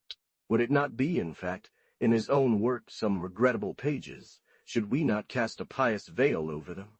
But there are more than enough to exceed the respect due to the memory of a great man, to dig up suspicious relationships or unreliable sources, and then offer them to history. For to him alone must we ask the secrets of his romantic life, or at least those that he himself wished to let us glimpse. The Divine Comedy is a true confession Ozanam, but this was not dictated, as so many others have been, by some cynical vanity, or by perversion, or a defect in moral sense. It is indeed the confession of the early church, a confession aloud, and before assembled believers, and whose tears and repentance consecrated expiation. Here is a scene, perhaps a little theatrical, but one from which it would be difficult to deny the tragic grandeur. When Dante, having reached the summit of purgatory, was preparing to cross the celestial spaces to reach in paradise, the abode of the blessed, he suddenly found himself in the presence of Beatrice transfigured. She had become a saint of overwhelming grandeur. It was no longer the young girl from Florence, crowned and dressed in purity and modesty, so gentle and so modest. Her bearing was haughty and royal, and her voice that of command. Her head was covered with a white veil bound with olives. She wore a green cloak over a garment the color of fire.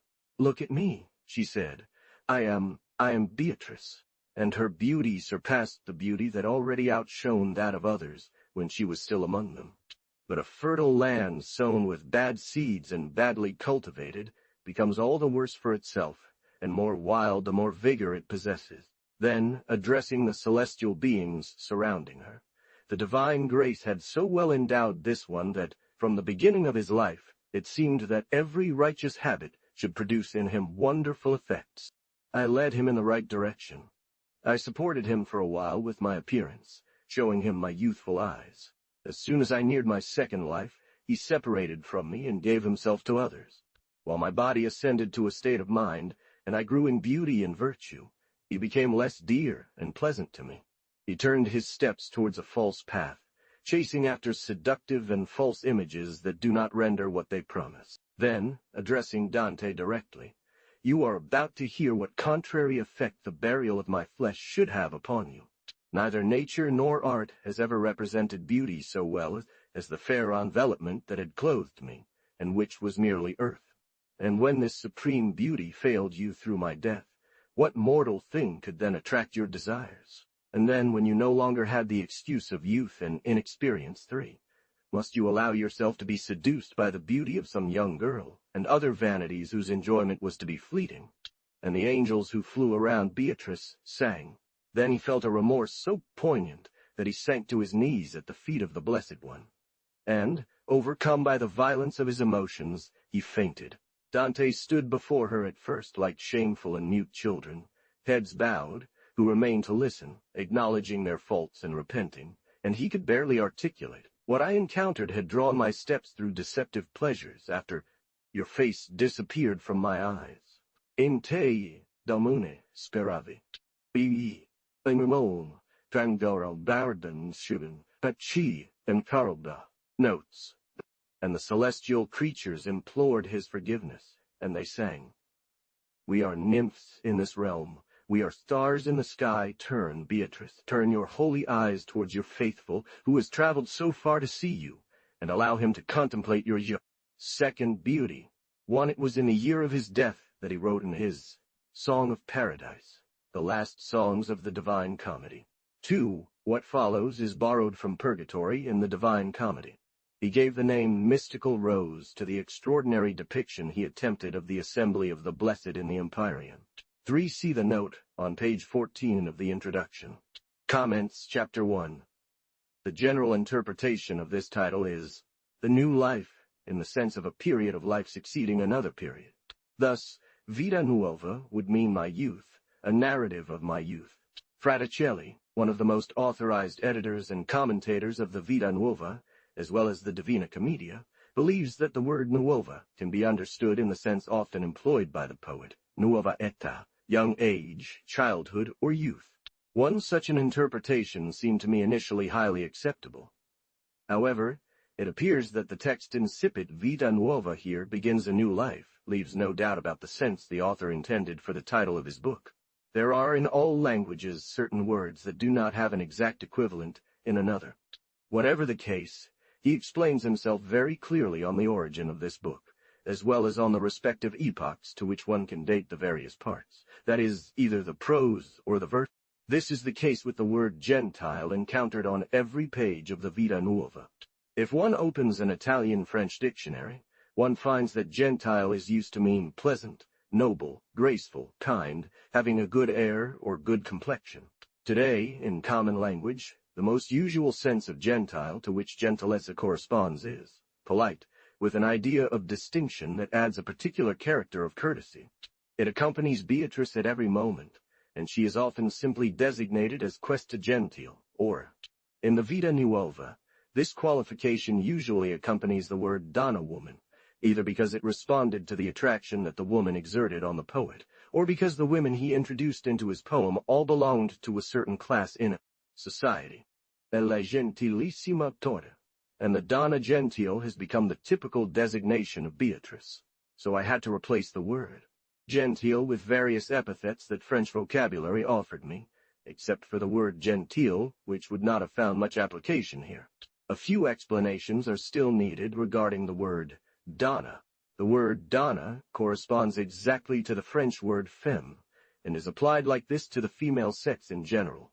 But we do not find in Italian a word corresponding precisely to the word dame, which in France only applies under certain social conditions. The word signora generally accompanies a proper name, and elsewhere corresponds to the word épouse, which we do not often use in everyday language. Madonna, which we have shortened to Madone, is simply an abbreviation of Mia Donna. It is only employed for married women, and Madonna Baisi, Madonna Vanna would seem to mean it has at least been assumed that Baisi Beatrice and Vanna Giovanna were married. Dante applies the word donna to Miss as well as women. Miss calls herself Madamigella or Signorina.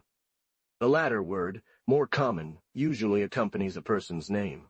In the Vita Nuova, Beatrice is always referred to as Donna Beatrice, or the gentle woman. He only uses a name equivalent to that of a miss twice, donni, donzelle, in sonnets from chapter 19 and chapter 22. Note: Lo. Son Pargoletta, young girl, bella e nuova, tot, one donna pietosa, e di novella etate, of youthful age. Chapter 2. It is the voice of a heart that she makes heard, and the heart cannot misunderstand the truth of her accents. The Vita Nuova is an enthusiastic hymn to glorious love and a touching lament about broken love. Doubts have been raised about the identity of Beatrice from the new life with a Beatrice Portinari. It is not necessary to insist on the reality of Beatrice's existence before readers of the Vita Nuova, as she has sometimes been treated as a purely symbolic and imaginary creation, and this can be supported by the enigmatic meaning of this passage where he says, "They called her Beatrice, those who did not know what name to give her."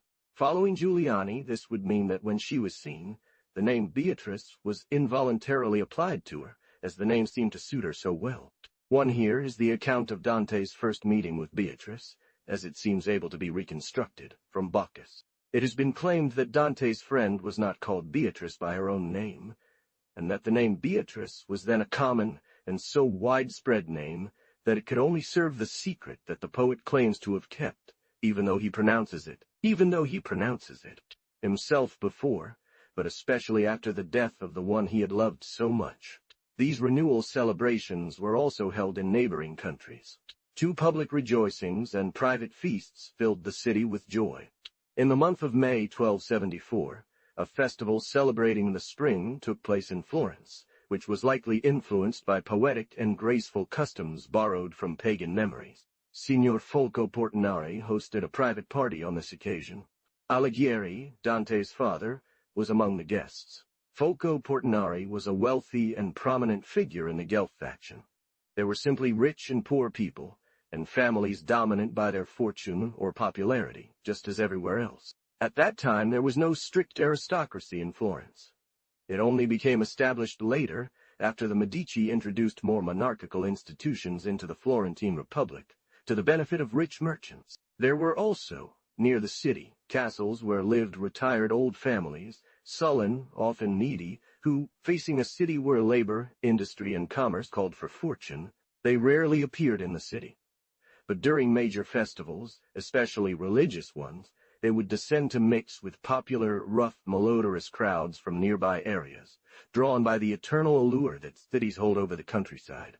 One could then see astonished and haughty glances crossing with defiant or hostile looks. Alighieri, invited to the party given by Signor Folco Portinari, resided in Florence in a house near his own.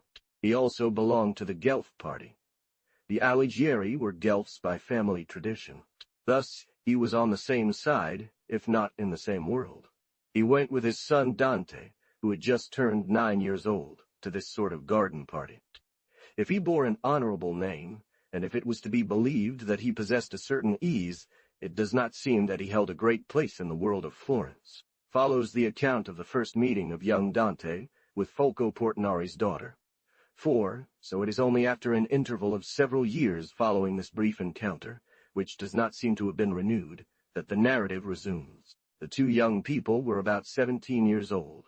It was wondered that, living in the same city and in very close proximity, the young man had not found an opportunity to approach her, although he always sought to see her. He himself makes us well aware of the intimidation his approach caused him. 5. A more serious critique concerns Beatrice's marriage to the knight Simone Day. However, it may seem quite natural that the very young daughter of a wealthy and important character did not frequent the streets much, or at least not without being accompanied, and that a young boy of modest means, and without direct family connections, did not feel authorized to approach her by a simple encounter. Bardi, 6, and the impossibility of reconciling the death of her father, her marriage, and her own death within the short time frame presented in the poet's narrative, wanted to be connected to him in some way. 7. It is Boccaccio to whom we owe these details, uniformly repeated since, based on his comment on love for Beatrice. 9-8. All this is undoubtedly prudent. 8. And as one of the most authorized commentators on the poet remarks, should we blindly accept everything he tells us, without considering his own imagination, the ease with which people relied on tales, or less respectable testimonies at that time, or the vanity of those who, upon seeing the poet's glory, grow immediately after his disappearance? But is this how we should consider the new life? We are not looking for a precise biography or an exact chronology here. She was born, lived, and died in Florence. When the poet gathered his memories, he made a choice among them, he touched them up, introduced interpolations, and likely did not worry about giving them a strictly followed form. That is what we must retain about this enigmatic figure. It does not matter in any case that Dante's beloved woman was called Beatrice, whether she was or was not the daughter of a Portinari, and, sooner or later, the wife of a Simone de Bardi. It is the poet's soul to which we must attach ourselves. Notes: 1. Beatrice means the one who brings happiness, and there is not a reflection of that soul, not a line or a verse of the poem, that does not keep its value, regardless of all circumstances that can be attached to its narrative. Ozanam, Complete Works, Balgior Torre. Vi, p. 95. 3. To bear the stench of Aguillon's villain. 2. Bidier, The Festivals of May, and the Beginnings of Lyrical Poetry in France, Revue des Deux Mondes, May 1, 1896. The Divine Comedy. Paradise, Song of Stichdolorg. 4. See page 28. 5. See pages 45 and 58. 7. See chap.org. 6. Knight Simone de Bardi was a rich merchant, as were the most important characters in Florence at that time. Daitzinoin and following. It should be added that we do not know the date of this marriage, and it has been supposed that the heroine of the novel was not a young girl, but a married woman. 9. Scartassini. 8. Boccaccio, Commento sulla Commedia, 1273. Data: Fu la Beatrice di Dante la figlia di Portinari, Giornale Dantesco, Vol. 1, Tutor Porte. In Anwar. Chapter 3. To every soul taken and gentle heart. In the second, it is indicated what one should respond to. This sonnet is divided into 2 parts. In the first, I salute and ask for a response. This second part begins just as they had barely arrived. The following responses were addressed to the author of the sonnet. Sino da pistoja, dottiord. 1. Every lover desires that his heart be known by his lady. Love appeared joyful in coming to give you what your heart desired, joining thus 2 hearts. And it is this that love heard you show when your lady humbly satisfied herself with your burning heart, during her long sleep, enveloped in a cloak and insensitive. Guido Cavalcanti. And when he knew the love pain that he had instilled in her, he left weeping out of compassion for her. You have seen, in my opinion, all perfection 3, and all that man can feel of good and well, if he is dominated by the powerful Lord who governs the world of honor. He sees for where all pain dies, and settles in all tender minds, and comes to charm the dreams of those whom he has won with his heart. Seeing that death demanded your lady, and fearing for her, he fed her this heart. When it seemed to you that he was leaving in sorrow, it was a sweet sleep coming to an end, for the awakening awaited you.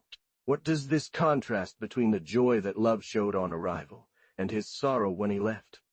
The interpretation of this first sonnet, by Dante, has been the subject of an infinite number of controversies and interpretations. One must understand that the role assigned to love by the poet, in the circumstances where he feigns his intervention, is nothing other than the translation of what was happening in his mind. The joy here comes from hope, or the revelation that his love will be shared. Will this issue be Beatrice's death, or a fatal separation? The sorrow comes from fear, or the presage of this passion's unfortunate end. It has been assumed that Beatrice was already promised, or even married to Simone de Bardi. Did he, behind the illusions from which no passion can depart, feel that his union with Beatrice would face insurmountable obstacles? But it would be futile to dwell on circumstances that can only be simple suppositions. It is important to note that in the sonnet, that is, in what we must consider as the original draft, the return to heaven, non ci sei, verso il cielo, does not exist. It is found only in the prose, added much later, after Beatrice had ascended into the great century. A true presentiment of Beatrice's death, which traces of it were believed to be found in many passages of the Vita Nuova, could not have existed at this nascent period of his romantic life, and during this first expressed and published formulation of a still, secret passion. The ideas and reasonings then followed, if I am allowed to use this manner of speaking, methods lost today, and well difficult to find. Would it not simply be an expression of deep melancholy inherent to the poet's character, and to the nervousness that dominated him since childhood, and also fitting to this time when minds and consciences were subjected to an inexpressible turmoil, and immersed in an atmosphere of frightening doubt, which elite minds suffered as much as the masses. The most distinguished writers, to whom we owe so many precious comments on the Dantean work, may have been at fault in seeking modern logic and clarity in minds formed differently from our own. Unwell, ideal. Guido's response is no less difficult to decipher than Dante's sonnet. I had to translate it as literally as possible, without considering the interpretations it might be subject to. But the sonnet contained no revelation and could give rise to no suspicion. It has been believed that the fatal allusions that conclude it, and are only indicated in Sino's response much clearer overall, express Beatrice's anxieties, already married to the approach of an amorous relationship that could only be guilty. 5. Should we not see in this merely a melancholy allusion to the sufferings that any passionate love can engender, without seeking explanations that seem to me quite imaginary? How? I will point out in this sonnet by Guido Cavalcanti a passage absolutely amphibological, seeing that your lady asked for death. For what reason would this woman have asked for death? As in Italian, the subject and predicate follow or precede the active verb fairly indifferently, a usage in French only exceptionally.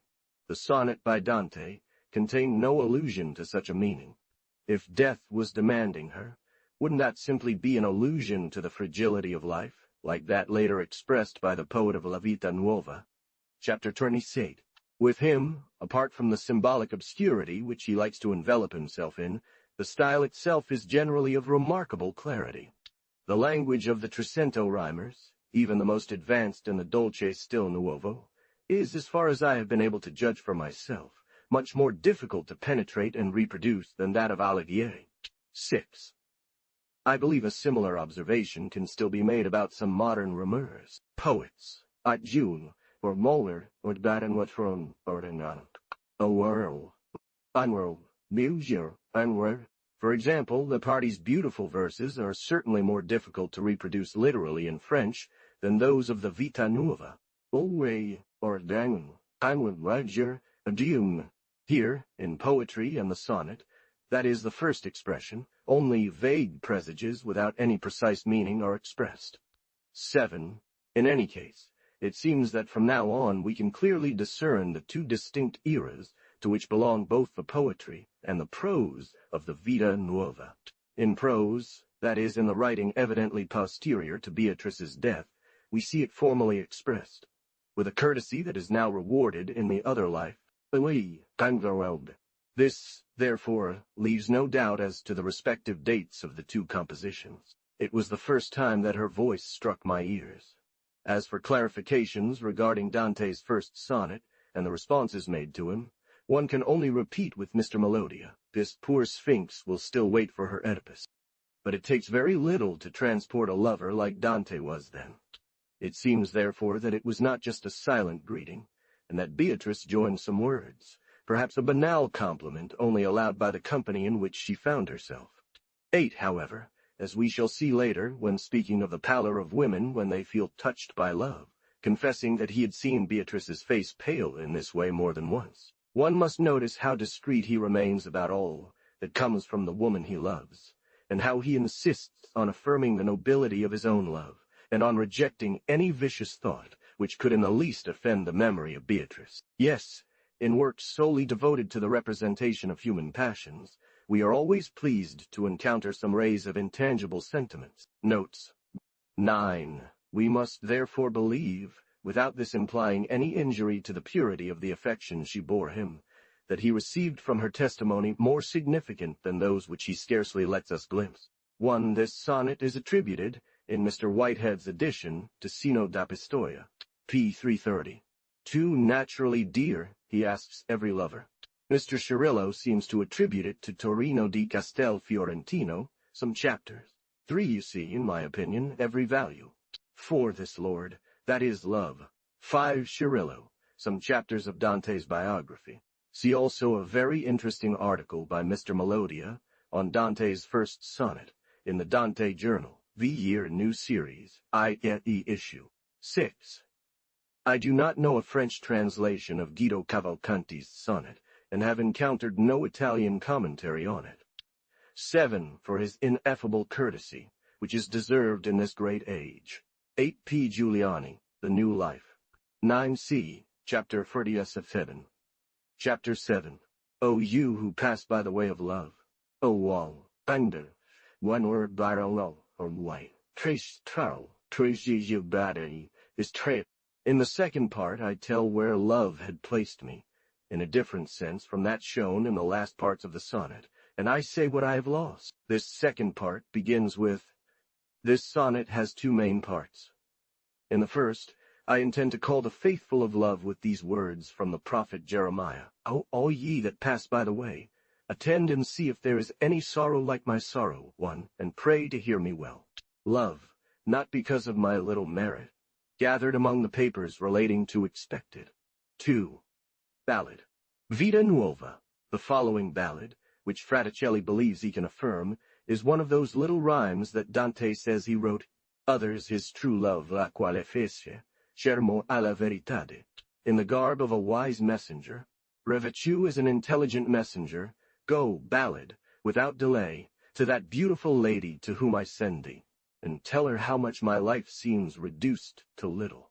You will begin by saying that my eyes, in gazing upon her angelic face, used to wear the crown of desire. Now that they can no longer see there, death melts them into such fear that they have become the crown of martyrdom. 3. Alas!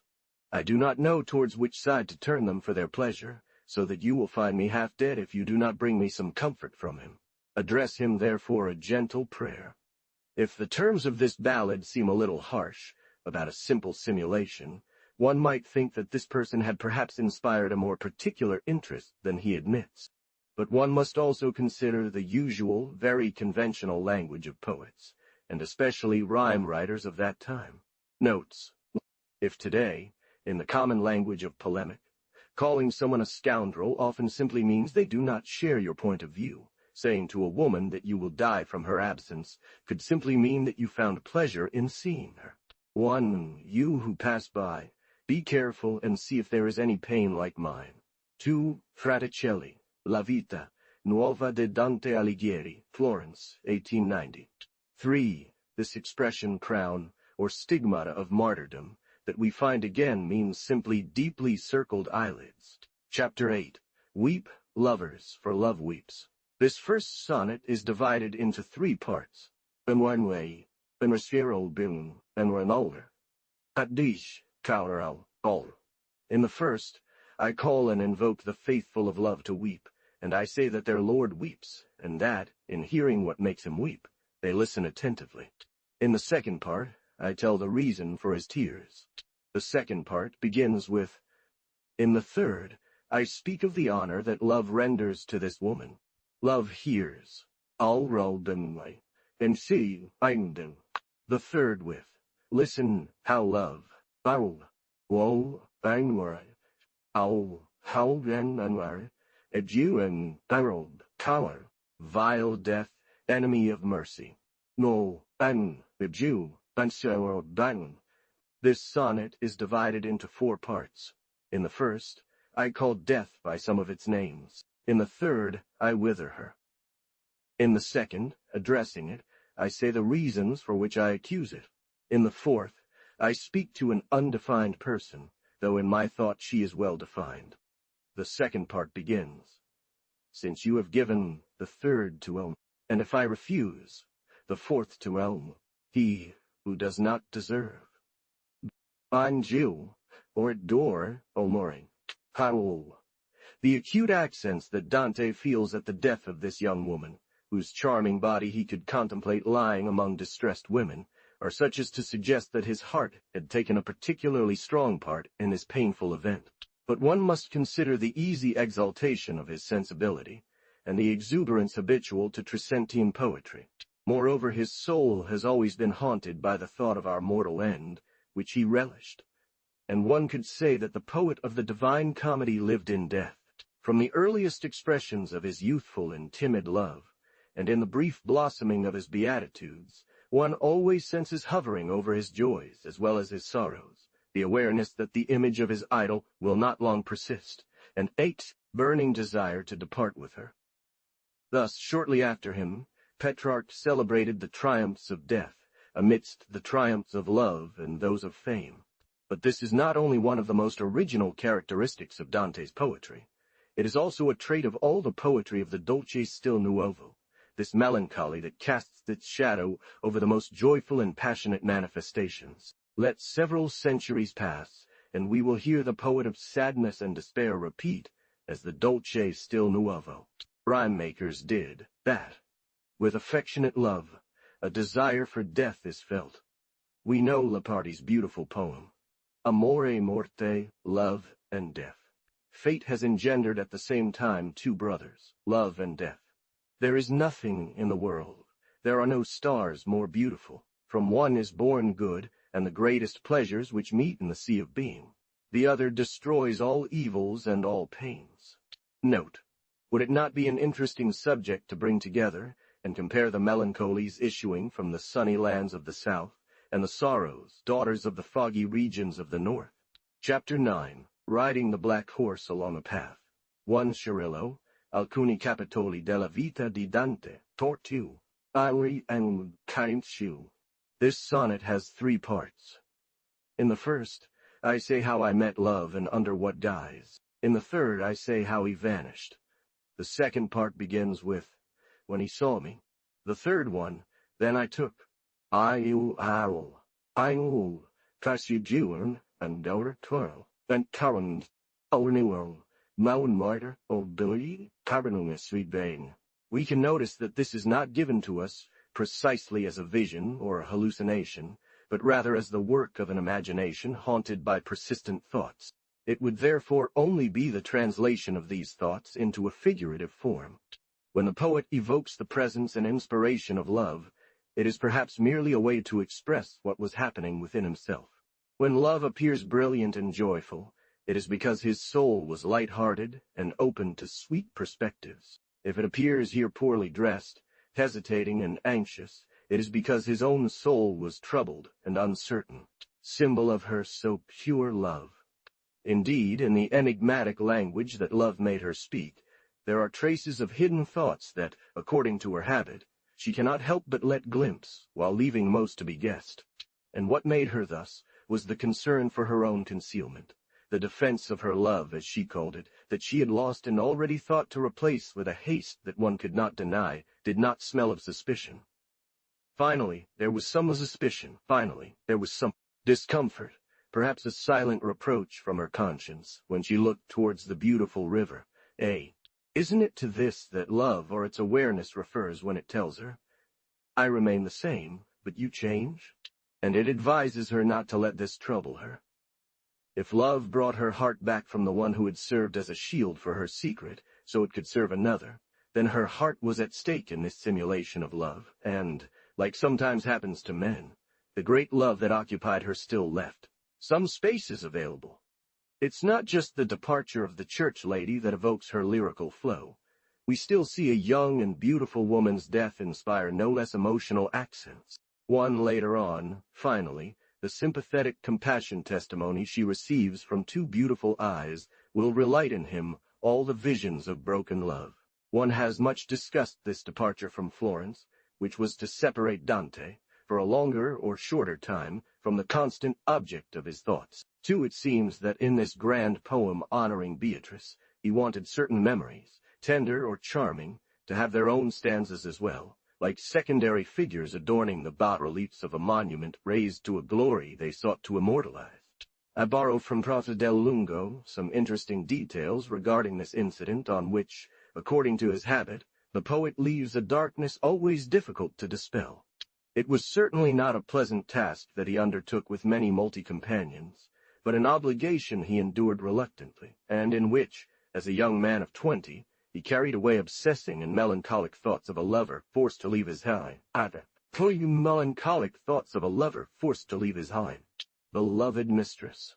3 There was in Florence a military organization that occasions did not lack to put to the test, whether it was to come to the aid of allied neighbors or to settle disputes with hostile neighbors. When the commune had decided on such an expedition to make war, the tocsin was sounded on the bell of the commune, shops closed, and citizens and villagers from 15 to 70 years old were enrolled on lists of 50 names each. Some were to go into the countryside, and others stay to guard the city. paying for it. It was on such an expedition that Dante had to take part, and one or more bodies of 200 men mounted their horses, each accompanied by a well-armed companion and a fitted horse. They displayed the banners and entered enemy territory, which was usually not very far away. What was this expedition, which Mr. Del Lungo reports for the year 1288? What was its character, destination, and duration? This he was unable to determine, despite patient research among the memories and official documents of that time.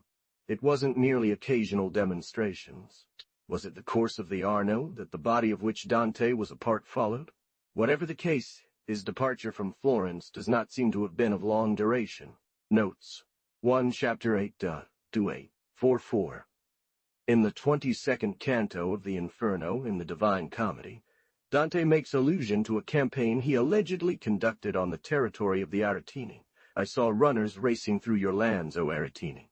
2 chapter 36 3 Del Lungo, Beatrice nella vita e nella poesia del secolo XIII, Milan, 1891. He extends his hand to those who have sought to harm him. He gives, he forgives, he reconciles. His love becomes for him all virtues. Is it not the same inspiration that dictated these lines to the Italian poet and the French philosopher? Chapter Refi. It is interesting to compare this thought from the 11th chapter of the Vita Nuova with that of Vauvenargues, that is, a contemporary of Voltaire and Diderot. When an innocent young man falls in love for the first time, everyone who knows him feels his happiness, and one might wonder if one of them was not a direct reflection of the other. Chapter 12. Ballata.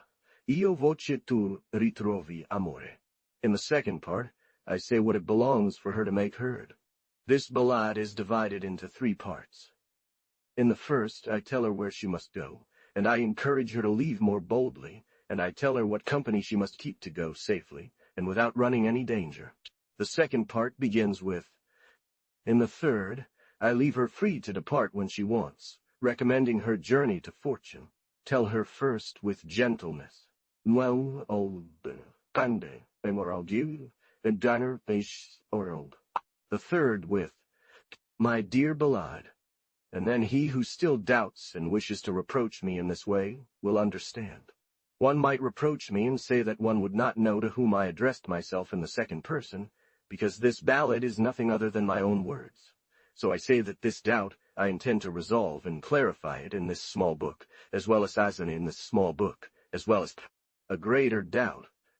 The poet, whose thought, according to his habit, takes shelter under the fiction of love, first gives himself over to his reflections. Up until now we have seen little in the lyrical part, other than a repetition or development of the prose that precedes it, but here we find 2 differing subjects, one preparing for the other. He well feels that he has got into a bad case. Dante is aware of this and seeks to correct matters. The woman whom he wanted to make the new defense of his love was compromised. She received no boredom by the gossip that arose from his simulated attentions. Beatrice, who is opposed to all boredom, would not care to be entangled in all these rumors, and she resents those who caused them. He devises a plan, and the ballad is its execution. Perhaps one may find that the lyricism filled with the sweet note is more political than inspired. But that very thing testifies to the poet's sincerity and the reality of his narrative. One must notice the infinite precautions taken by the first. As for the ballad itself, it presents a scene with 4 characters. The lover who wrote it, the beloved to whom it is addressed, the ballad charged with delivering excuses and explanations, and finally, love who must accompany it to make it acceptable. First, he dares not address her directly who thought herself offended. Then he multiplies the most delicate and pressing forms of politeness and humility. So he invokes love to testify for him and plead his cause. He hopes that the harmonious form of his apology will sway in his favor, the one whose forgiveness he implores. But he does not trust enough in his own eloquence and good reasons. Chapter 13. All my thoughts speak of love. But it is not only the love that dwells in his own heart that he appeals to, perhaps and chiefly to Beatrice's very love. This sonnet can be divided into 4 parts. In the first, I say and establish that all my thoughts are of love. In the second, I say what they are diverse, and recount their diversities. Mo, Waju, Kayun, Onbaro, and Twelve. In the third, I say in what they all seem to agree. In the fourth, I say that, when trying to speak of love, I don't know where to start. And if I want to take it from all perspectives, I must call my enemy Mrs. Pity. I call her Mrs. Madonna, in a tone of scornful disregard. The second part begins with, and they, oh, the third with, they only agree, I will, the fourth with, we. This is the point. Chapter or 14. Other women have deceived my sight. I do not divide this sonnet into several parts, because divisions are made only to explain the meaning of the divided parts. There is, therefore, no need to do so for the sake of understanding the meaning. It is true that among the expressions relating to the sense of this sonnet, there are some that remain uncertain. Thus, when I say that love kills all my spirits and leaves alive only those who serve them as instruments, this remains inexplicable to him who is not at the same degree faithful to love. And it is certain that these doubtful words would be understood by those who are. War. It is therefore unnecessary to give this explanation, which would be useless and even superfluous. Doesn't the scene just described remind us of what the ancients felt upon the imaginary approach of a god, and especially that of sanctuaries particularly feared? It was a case of hysterical phenomena, either isolated or communicated to crowds by a veritable contagion. The general state of minds throughout the whole Middle Ages was entirely favorable to manifestations of this kind. Somewhere that one can do to the Romanesque envelope surrounding most of the events of these are significant testimonies of a truly malign nervousness. I have been reproached for having spoken of hysteria regarding the singular phenomena he attributes to himself in many circumstances. The new life, even those most surely real, one can be assured that the poet did not invent from scratch the extraordinary sensations that the sight or merely the approach of Beatrice determined in him. Here, this disturbance of the system must have occurred before even the presence of the cause that led to it had been revealed or even foreseen. Note: if I dared, I would say that Dante could have made an excellent medium. It is a phenomenon that falls under those described as telepathy or distant action. 1. Dante's Journal.org, Chapter 15, What Encountered Me in My Mind More. And this second part is also divided into 5, according to what is told there.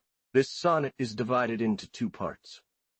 In the first, I state the reason why I do not decide to approach this woman. In the second, I describe what happens to me when I do approach her. And this part begins with, and when I... The second part begins with, my face shows. The third with, and all trembling, have pity on me. That is, because of the terror that comes to my eyes. A terror that disappears, that is, which others do not notice, because of the mockery of this woman, which draws the gaze of those who might see this terror. In the first, I say what love, on the advice of reason, tells me when I am near her. In the second, I explain the state of my heart according to the look on my face. In the third, I say how I lose all courage. In the fourth, I say how I lose all courage. In the fourth, I say how wrong he is who does not show me any compassion, because it would reassure me. In the last, I say why others should. The fourth with, he is very wrong. The fifth with, and it shows. Chapter 6, Let bitter enemies be far from my mind. This sonnet is divided into 4 parts, as it encompasses 4 things. I will therefore simply say that the second part begins with, love assaults me. Since these things have been expressed earlier, I do not need to distinguish the parts where they begin. The third begins with, then I strive. The fourth begins with, and I lift my eyes. We know that, and we see that he is ashamed and repentant.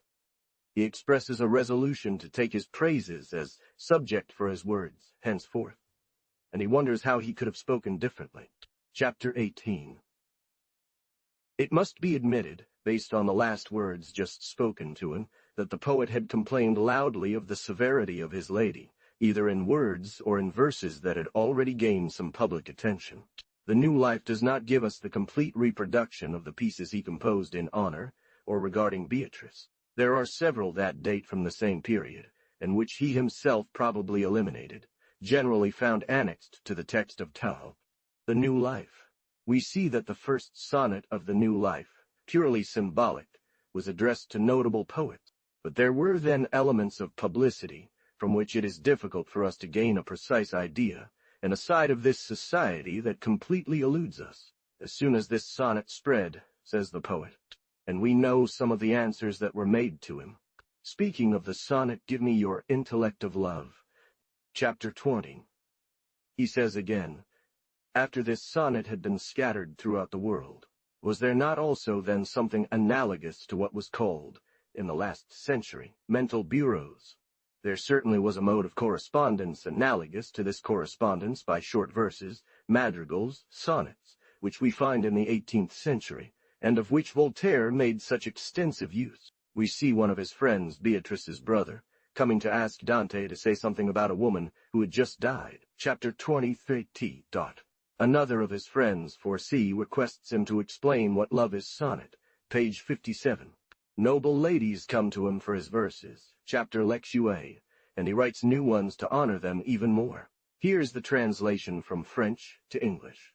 The Florentines used to gather in the evenings, al fresco dei marmi, on the marble benches that can still be seen around the Cathedral Santa Maria del Fiore, and where Il Sasso di Dante's stone is shown.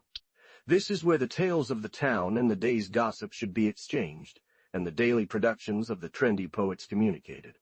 Is this not a faithful representation of the cafes and circles in our provincial towns? Chapter 19. You, who have love's understanding. This song, so that it may be better understood, I will divide with greater care than the previous ones, and I will make them into 3 parts. The second begins with, "An angel has called." The first part is the preface to what follows. The second is the subject treated. The third is like the servant, a servile one of the previous ones. The third with, "Song, I know, all right, bon Dieu, when I'm saying, I'm not a down chew." The first part is divided into 4. I will, all well done, that you are alert. In the first, I say to whom I want to speak of my lady, and why I want to do so. In the second, I say what I think of her merits, and how I would talk about them if I dared. In the third, I say how I believe I should express myself so as not to be hindered by shyness. In the fourth, returning to those I wanted to address, I say the reason for my actions. The second part begins with, I say therefore that when. The third continues, and I do not want. The fourth is addressed to you, women and young girls. Then when I say, an angel has called, I begin to speak about this woman, and this part needs to be divided into 2. In the first, I say she is cared for in heaven, and in the second on earth. My lady is desired. This second part is divided into 2 parts once more. This second part is further divided. In the first, I describe the nobility of her soul by speaking of the virtues proceeding from it. In the second, I speak of the nobility of her body by noting some of her beauties. Thus, love speaks of her. In the first, I speak of all his person's beauties. In the second, I speak of certain beauties belonging to certain determined parts of his person. Thus, this very same second part is further subdivided into 2. In one, I speak of his eyes, which are the principle of love, and in the other of his mouth, which is the end goal of love. When I then say, canzone, I know, and so that this does not elicit any blamable thought, let the reader recall what was written above, that the salvation of this woman, which was the operation of her mouth, was the end of my desires when I was allowed to receive it. I add a stance which is like a servant of others, where I express what I am asking of this canzone. And since this last part is easy to understand, I will not concern myself with any further divisions. For certainly, I fear I have explained the significance of this song to too many people. I say that to fully grasp the meaning of this song, one would need to employ more detailed divisions. However, those who do not have enough understanding to be content with these, I do not mind if they stick to them. The transition in this sonnet from an angel, as called upon divine intelligence, to my lady, is thus desired in heaven is very difficult to interpret, and has exercised without apparent success the acuteness of commentators. Some believed they detected first a premonition of Beatrice's premature end, and an allusion to the poet's descent into hell. But according to this hypothesis, one would have to admit that the plan of the comedy had already been fixed in his mind when he wrote this sonnet. Moreover, if she is desired in heaven, it means she is still alive. It has been observed that the expressions inferno, hell, and malnati, the evil ones, could simply apply to his conception, expressed more than once in similar terms, of our world's condition as a true inferno, and of men as malvagi or malnati. Whether this interpretation is correct, if he did not address this canzone directly to Beatrice, but to women shavit intelletto d'amore, he states that she will be sent to whom he praises, and he asks the canzone to recommend him to her, and to loves the who will be near her. This, therefore, leaves no doubt, but does not give us the enigmatic meaning of the first part of the canzone. The Divine Comedy is full of predictions that were merely the reproduction of accomplished facts. Mr. Cirillo thinks that an interpolation must have been introduced into its text later, after Beatrice's death. One Dante does not always adhere in his recitation to the order of time.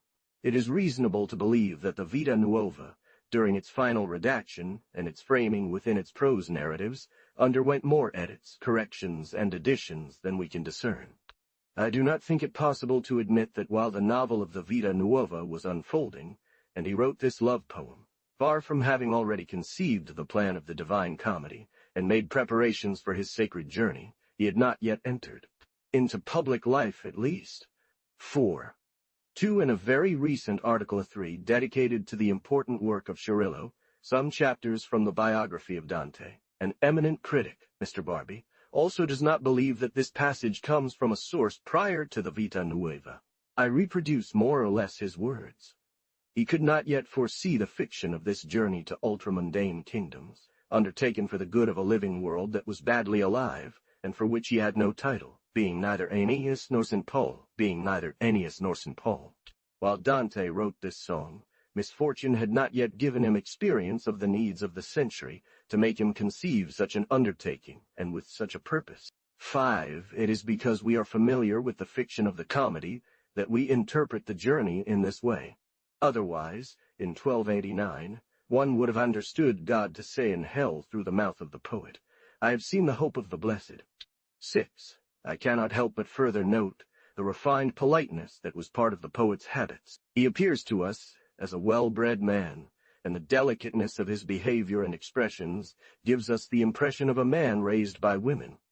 There is a noticeable contrast here with the intensity of his character and the usual violence of his language. We know nothing else about his early education or his domestic environment. In the most dramatic settings of the comedy, as in social life where the Vita Nuova leads us, he always displays impeccable manners and courtesy, whether he encounters women or finds himself in the presence of individuals whose intellectual or socially superiority he wishes to acknowledge. Notes. 1. Cirillo, some chapters from the biography of Dante. I have already mentioned the absolute silence he maintains about his family, and the earliest impressions of his childhood, aside from his early passion. As for the comedy, we can say that the Virgil presented to us could well serve as a model in terms of politeness, which seems more in harmony with the memories of Augustus's court than with the milieu in which Dante lived, and with the actual barbarism that was still barely covered by some rather superficial refinements. When God says, He will say to the souls of the wicked, it is already an allusion to the theft. Comedy. Page 835, Doherty. To see also on this last subject the interesting and concise work by Mr. Lenardi, The Psychology of Art in the Divine Comedy. The eminent philosophy professor at the Doria High School in Genoa studied with equal sagacity and finesse all the points related to the composition of the Divine Comedy. He protests against the idea expressed by Giuliani of an architectural construction of the Divine Comedy, which would have been fixed in the poet's mind since his youth. In the essay on how the work was prepared, it is observed that the poet's primary intention, fully announced in the New Life, was to erect a monument to Beatrice. And it is only little by little, following the course of events and the evolution of events, his own mind, and finally the development of his genius, that this work became the Divine Comedy. 3 Bulletin of the Italian Dantist Society, Florence, October, November, 1896. 4. The Divine Comedy, LCHI. 5. Refer to my introduction, p. 14. 6. This has already been noted in the introduction. Chapter 20. Love and a gentle heart are one thing. This sonnet is divided into 2 parts. In the first, I speak of love as it is in potentiality. In the second, I speak as much about power as it has resolved into action. This second begins. Then beauty appears. The first part divides itself into 2. In the first, I say what kind this power is. In the second, I say how this subject and this power are produced together, and how one is to the other, what form is to matter. This second begins when nature, and when I say, then beauty appears. I say how this power has resolved into action, first how it manifests in man, then how it manifests in woman, just as in a woman. Potential love is that of which we have the elements, without having had the opportunity to apply it. Act love is that which addresses a specific object. Chapter 21. In my woman's eyes, I carry love. This sonnet has 3 parts. In the first, I say how this woman resolves this power into action through the great nobility of her eyes. And the third says the same of the nobility of her mouth. The third begins with, all sweetness. The first part divides into 3, and between these 2 parts, there is a lesser one that seems to ask for their assistance from the one that precedes and the one that follows, and it begins with, help me, ladies. In the first, I say how by her virtue everything she sees becomes noble. This leads to bringing love into power where it was not before. In the second part, I say how she resolves love into action in the hearts of everyone she sees. In the third, I say what she then accomplishes in their hearts through her virtue. The second part begins with, where she passes, and the third begins with, and her salvation. When I then say, help me, ladies, I give to understand to whom I intend to address myself, asking women to help honor him. Then when I say, all gentleness, I repeat what I said in the first part about the 2 acts of his mouth, one being his gentle words, and the other his admirable smile, except that I do not say how the latter acts in others' hearts, because memory cannot hold it any longer than the impression it has made. And Chapter 22. You, who bear a humble semblance. The first sonnet is divided into 2 parts. In the second part, I pray them to speak of her. In the first, I call upon these women, and ask if they come from her, telling them that I believe it, as they return ennobled by her approach. This second part begins with, and if you come, you, who have often treated him. The second part begins with, why do you weep? The third begins with, let us weep. The fourth with, she has pity. As I expressed above, I do not need to replicate them, so I merely distinguish between them. This second sonnet is divided into 4 parts, as if the women whose names I bear should have given me 4 responses to reproduce. 1 note. Mr. Del Lungo has preserved Folco Portinari's will, dated January 14, 1287. 1 Del Lungo, Beatrice nella vita e nella poesia del secolo XIII, Milan, 1891. This lengthy will, drafted with great care, distributes the testator's vast fortune, first and mainly to charitable works, or lasting foundations, then to each member of his family, among whom we find Beatrice, one of his daughters to Certes, Simonis de Bardi, for 50 florins. Chapter 23. A pious woman of ripe age. In the second, I describe how I did so. This song is divided into 2 parts. In the first, I relate, speaking to an indefinite person, how certain women drew me out of a delirious imagination, and how I promised them that I would tell them about it. The second begins with, while I was thinking. The first part is further divided into 2. In the first, I relate what certain women, and one in particular, said and did regarding my delirium before I had regained my senses. In the second, I relate what these women told me after I stopped rambling, and it begins with, my voice was. Then, when I say, while I was thinking, I describe how I recounted my imagination to them, and concerning this I make two parts. In the first, I relate them in order, Iciero, mortal. In the second, by stating at what hour those women called me, I thank them inwardly. And this part begins, you called on me.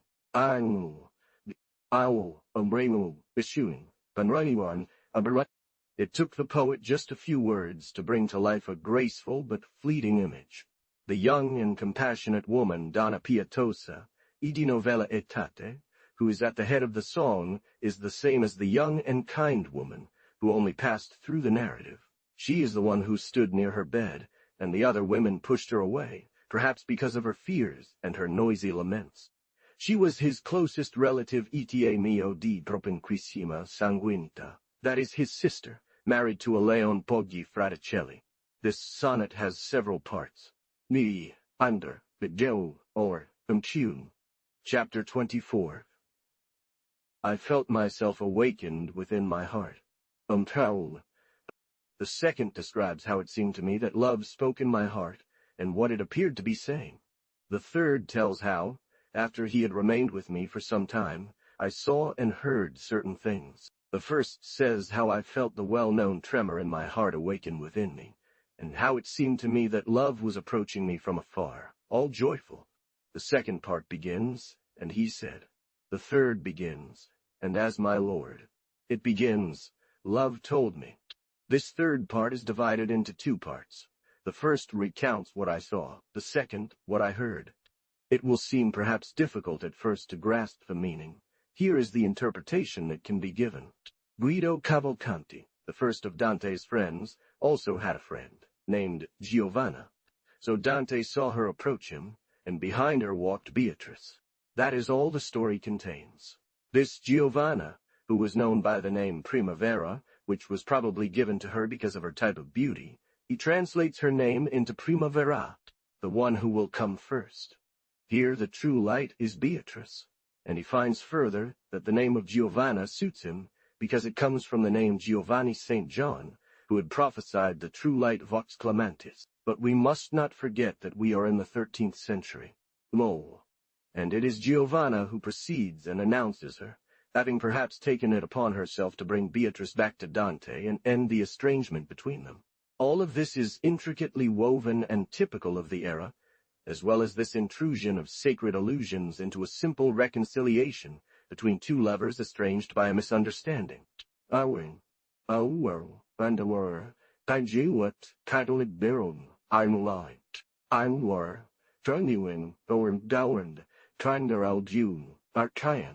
Here is another sonnet, falling within the rhymes Dante alla Vita Nuova, which refers to this same incident, and whose terms leave no doubt as to its authenticity. One I saw a graceful company of women, on the day after all saints passed, and one of them came almost first, leading love to her right. Her eyes cast a light that seemed a burning spirit, and having dared to look upon her face, I saw an angel's form. This gentle and holy creature greeted with her eyes those who were worthy, and the heart of each was impregnated with her virtue. I believe that this marvel was born in the sky, and it came to earth for our salvation. Therefore, blessed are those who accompany it. Note: 1. I saw a gentle flock. Other rhymes belonging to the new life. Chapter 25. Is he expressing the praises of philosophy in Il Convito? Fraticelli, later in amorous stanzas, merely to comply with the rules he has just established? And if he has transformed philosophy into a woman endowed with all the attractions of her sex, is it so that he can celebrate and praise her thus, using appropriate language? One is very embarrassed with the poet of the Vita Nuova and the Divine Comedy, and, which is quite singular, the symbolic expressions he addresses to philosophy have a sensual character that we do not find in any of the invocations directed towards Beatrice. If he has indeed established the distinction in discourse between the literal and allegorical senses one, he often does not help us to differentiate between them. This sonnet is so easy to understand after the preceding narrative that it needs no division. 1. Il Convito, Treaty, 2, Chapter 26. So kind and so honest she appears. I will therefore not insist on it. It makes one think, if one does not find such an association a bit disrespectful, of the people we meet in the world, sometimes very intelligent or spiritual, but of an intellect that one cannot be sure whether they are speaking seriously, or if they are speaking seriously, or if they do not think the opposite of what they say. Note: I'm way. I'm well. I'm can't you. It is remarkable that among all expressions of pious adoration the poet addresses to his beloved, we find no clue specific to Beatrice herself. He told us well. When we saw her pass by, we repeated, "She is not a woman. She is one of the most beautiful angels of God." But we know no more. Or, "She is a marvel. Blessed be God who has created such a beautiful work." Was she brown or blonde? We do not know the color of her eyes, her lovely eyes, begli occhi, from which she poured her joys and sorrows. She remains for us only a pure spirit, an impalpable and ungraspable soul. That is why I could not live with her, as I have lived, without trying to make a sensitive representation of her. If, in works dedicated to portraying human passions, we love to catch glimpses of immaterial lights, we do not love any less to see an ideal and mystical work illuminated by some human rays. Her eyes are changing like the surface of the Mediterranean, now a sparkling sapphire, and now a darkened shade. I see her of average height, blonde like Laura of Petrarch, but without the slightly haughty coldness that we are shown in the profile of the latter preserved at the Laurenziana in Florence. She walks like a goddess, and has the charm of a grace. We recognize, in the pearl white that her poet attributes to her, the pale morbidity of those who must die young, a gentle, indulgent smile, and at times slightly ironic. Chapter 20 said, she sees everything perfectly. And if we want to complete this ideal representation of the more marked features that she will later reveal to him, whom she guides on the path to paradise, we will then distinguish, under a dazzling beauty that eyes often struggle to bear, an expression of motherly love that women love to adopt with those they sense are captivated by their charms. The second part begins with, those who go. The third, too, and his beauty. This sonnet is divided into 3 parts. In the first, I say near whom this person appeared most admirable. In the second, I say how his company was pleasant. In the third, I say the effect he produced on others through the virtue of his presence. This last part is divided into 3. The second part begins with, at his sight. The third, too, and everything she does. In the first, I say the action he exerted on women regarding himself. In the second, I say the action he exerted on them regarding others. In the third, I say how this action was wonderfully felt not only on them, but on everyone, not only through his presence, but also through his memory. When the poet tells us that Beatrice's nobility and beauty cast their reflection upon the women who walked with her, and that all who approached her were filled with her perfection, to the point of forgetting their baseness and faults, it seems at Totting her baseness and faults, first only to be some poetic exaggeration. When he shows us angels in heaven claiming this marvel, so she might share the peace they enjoy, we initially perceive it as a figure of speech designed to make us feel the fate of a creature whose world where she lives is unworthy, and who, present at the lamentations of a mother weeping for a beloved daughter, did not hear her cry out, almost in the same words as the poet, she was too beautiful and too good. It is heaven that took her and made an angel of her.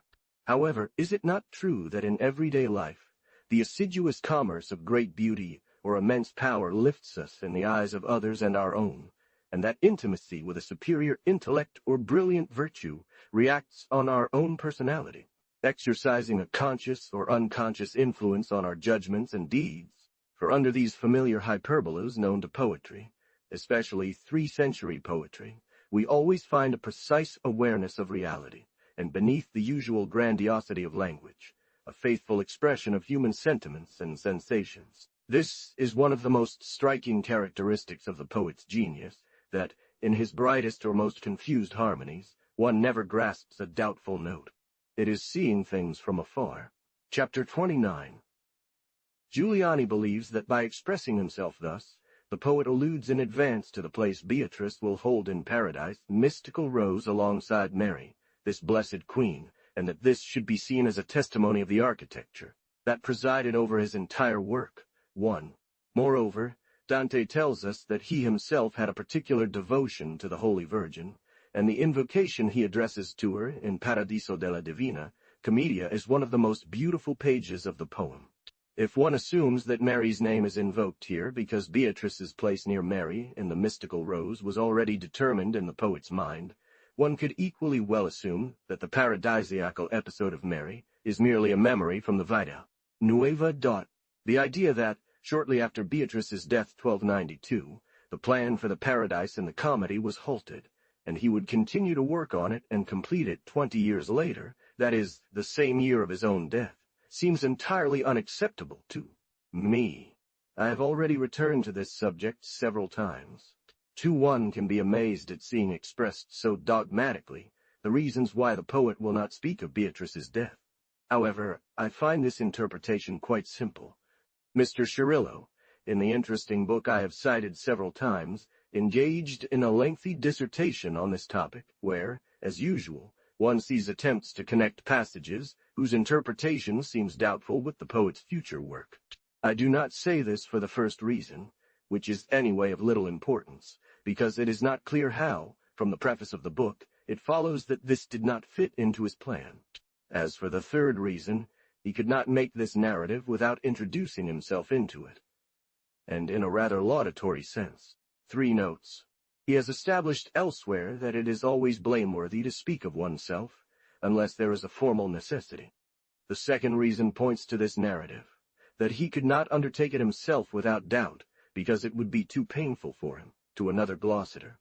This can be taken in a general sense without needing to search if the author had intended to allude to a particular glossator. 1 Giuliani, Commentaries on the Vita Nuova. 2 refer to the comment on Chapter 3. 3 The Banquet, Treatment I, Chapter 11. Chapter 20 Seg. One has noticed, in many passages of the Vita Nuova, how Dante stops at the number 9 whenever he encounters it. This is what has been called the doctrine of numbers. Ancient Greek philosophers believed that the universe was governed by numbers, and they attributed mysterious properties to certain numbers. It is clear that on this point Dante was not ahead of his time. We are not yet completely free, if not from this doctrine, at least from the belief in the ownership of numbers, which was respected, as Voltaire said, precisely because no one understood it. 1 Notes. How could he have been, when he relied on what astrology, astronomy, and philosophy taught after Ptolemy, and on the Vulgate, that is to say on Christian truth, which is equivalent to infallible truth? 1 Il Convito, Tratta 2, Chap. This should not surprise us, as despite the progress of science and experience, such ideas have for centuries exerted a certain dominance, not only on the common people, but also on the most enlightened representatives of modern society, and are not yet entirely forgotten. IV or Endele. Ordi. Chapter 21. He wrote to the princes of the earth. Considerable erudition and imagination has been expended on this passage, whose interpretation could be much simpler. Who were these princes of the earth? The rulers of the neighboring countries, or the cardinals in Rome? So it was probably to the notables of the Florentine Republic that he addressed himself. It is surprising that one did not think that the word terra often applies to territory, that is, a clearly defined space. Here, one must yield to the poet's exaltation, to the usual grandiloquence with which, in the comedy, he seems to attribute such a large part in the universe and in the purposes of divine providence to this city of Florence, occupies so prominent a place in the world. Note.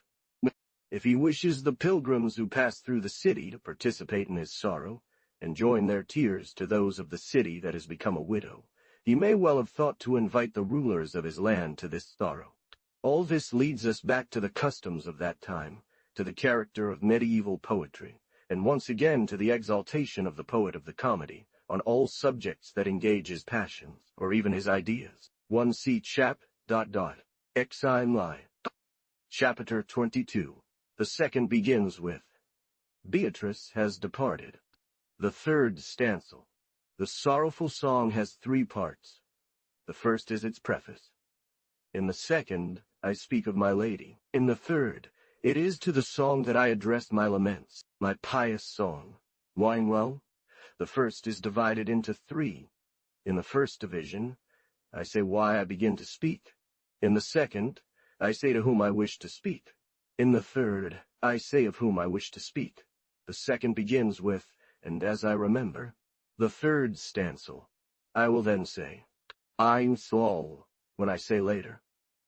Beatrice has left. I speak of her, and here I make 2 parts. I'm Rome, Benjamin Martin. She parted. I'm Ijun. First, I say the reason for which she was carried off. After that, I say how others wept at her departure, and I begin this part with. This part is divided into 3. In the first, I say those who did not weep for her. In the second, I say those who did weep. In the third, I speak of my own condition. The second begins with, but sorrow and grief. Ow, the third stanza. I feel the terrors. War. When I say afterward, oh, my plaintive song. Note, I address myself to my song, indicating to her the women she must go find, and near whom she must stay. Chapter 23. Come to hear my sighs. 1. Despite this declaration, I continue to refer these divisions to comments, in order not to interrupt the narrative and the poetic accents that are part of it. This sonnet has 2 parts. In the first, I appeal to the faithful of love for them to hear me. In the second part, I expose my miserable condition. This second part begins with, they escape unconsolable. Chapter 24. However often it happens, alas, reminds me. Our and Izuma do. The song begins with, every time, alas, Morimuro, Banwari ben Masitun, Ben Warden, Kamari Jarnwet Reshtabeda. And it has 2 parts. In one, that is, in the first stanza, this dear friend laments, who was so close to her. In the second part, I lament myself, that is, in the other stanza, which begins with, in my memories, I gather. It seems that in this song, 2 people lament, one as a brother, the other as a servant. Whoa! Dante had announced 2 sonnets. In fact, he confused one into the other. Only, he distinguishes 2 stanzas that correspond to his idea of introducing 2 characters in his verses. Chapter 45. The thought had come into my mind. I say that the first sonnet has 3 parts. In the second, I speak of the effect love had on me. In the first, I declare that this woman was already in my memory. In the third, I discuss the effects of love. I'm sorrow, coward you, wedding, trial, amiwa, banond, udisura. The second begins with, love which. The third begins with, and each one emerged. Awe, tone, andro barge, or wonderby. The second begins with, but those who emerged. This last part is divided into 2. In one, I say that all my sighs emerged while speaking. In the other, how some said certain words different from others. The other beginning is divided in the same way, except that in the first part I say when this woman came to my mind, which I do not say in the other. Chapter 26. Giuliani notes that the confession of this new love is accompanied by his excuse. We must acknowledge that this excuse is within this very human sentiment. We must agree without justifying it, that it reminded him of emotions felt long ago. He sees on the face of this woman the same pallor mask of love that he had seen on Beatrice's face. It seems to him that in her heart there dwells a love similar, he almost says the same, to the one that made him cry so much.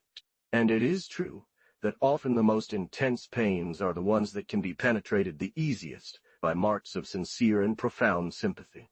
It is certainly not one of the less captivating aspects of this poet's soul that he so often yields to the need to confess his weaknesses and repent them. It is in purgatory that we find its supreme consecration, in the dramatic encounter where his final confession, placed in the mouth of the blessed Beatrice, leads to the forgiveness due to every repentant sinner.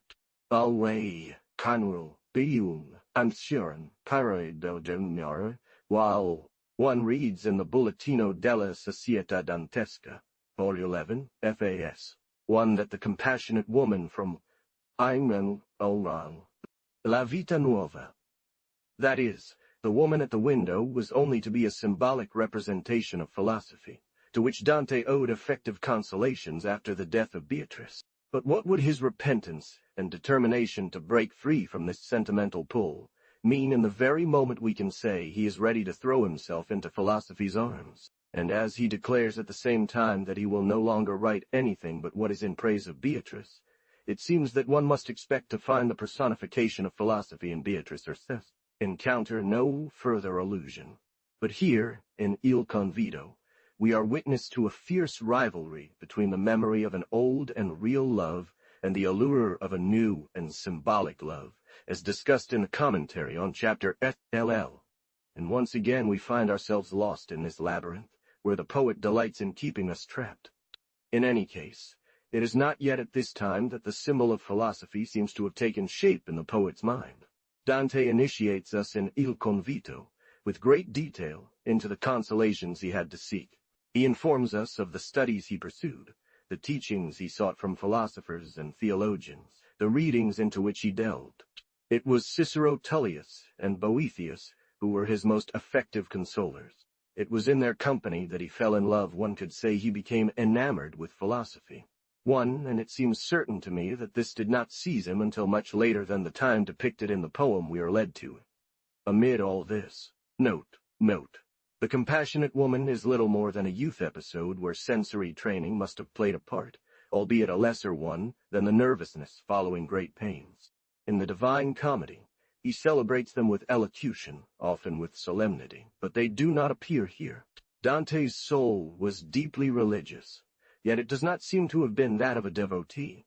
It does not seem that the Scriptures, i.e., the Old or New Testament, nor the Fathers of the Church, held a significant place in the studies Dante devoted to these years of transition between the death of Beatrice 1289 and his entry into public 1289 and his entry into public life 1295. Chapter 2077. I have already noted this confession of the poet, who had more than once perceived on Beatrice's face the same pallor color of love that he finds on the face of this woman. Whether it is Beatrice's voice or her countenance, it is only as a pure surprise, and like in a moment of oblivion, that he lets escape the testimony he has received from sentiments corresponding to his own. There is something very touching in the care he takes to keep the image of his beloved veiled in a cloud where the eye discerns only rare clarities, almost imperceptible. But then Beatrice's tenderness will have become entirely maternal. This cloud will not tear until, in the celestial regions, the child dressed in red and the young girl crowned with goodness and modesty is transfigured into a saint, adorned with a dazzling nimbus. Chapter 28. The Bitter Tears You Make. Harjur, and thou be a Delnar Aladan. I'll ish, Kaiwar, of June. This sonnet has two parts. In the first, I speak to my eyes as I spoke to my heart within myself. In the second, I have no doubt in showing who I address, and this part begins with, thus speaks. One could well admit other divisions, but it would be unnecessary because what precedes is very clear. Chapter 29, Kind Thought That Speaks of You. In this sonnet, I make two parts of myself, according to my thoughts were divided in two. I call one the heart, that is, appetite. I call the other the soul, that is, reason. And I say how one speaks to the other. And let the heart be called appetite, and the soul reason. This will be manifest to those by whom it pleases me that this be understood. It is true that in the preceding sonnet I opposed the role of the heart to that of the eyes, and this seems contrary to what I say presently, from which it is evident that one of my sayings is not contrary to the other. That is why I also say here that it is the heart that I hear through appetite, because there entered into me a greater desire to remember my charming lady than to see her, though I already had some appetite for her, but it seemed light. This sonnet has three parts. In the first, I begin by saying of this woman how my desire turns entirely towards her. In the second, I say how the soul, that is, reason, speaks to the heart, that is, to appetite. In the third, I say how he answers her. The second begins with, my soul says to her. The third, too, and my heart answers. All kandor are wondam, way you, where they are about onen, they junor, the diderashub, but our imus frying. Maomi, Al. In its subtle and veiled form, this song brings into presence and opposition the heart and soul, that is, according to its language, desire and reason. Desire here is desire for, and reason is love. And the interpretation the poet gives us is even more interesting, perhaps, than the song itself. Would it not be better to say will rather than reason? For love does not always identify with reason, and in philosophical language, reason is not precisely an attribute of the soul. One must notice how delicately the poet alludes to desire, sensual desire, which he calls appetite, having used the word desire only once. The revolution that then took place in the mind, as well as in the soul of the author of Il Convito, while writing this work, is poignantly depicted in the verses dictated by the anguish of his sighs, and in the fervor with which he strives to enter into communion with his new mistress, philosophy. This song and the poet's explanations cannot leave any doubt regarding the real existence of the one who has been called the compassionate lady, or the lady at the window, to whom a purely ideal and symbolic character has so often been attributed, nor any doubt about the feelings, or rather sensations, that she had awakened in him. But it will not be without struggle and tearing apart that he will leave this grief to which he had invited the entire universe. To her, through an indefinably pursued fiction, he will ask for the oblivion of past emotions and the intoxications of new sensations. And it is through the vicissitudes of this battle that he dedicates the prophetic verses of a canzone, where, beneath veils of enigmatic transparency, he initiates us into the transformations of his soul and the conflicting transports that agitating transports him.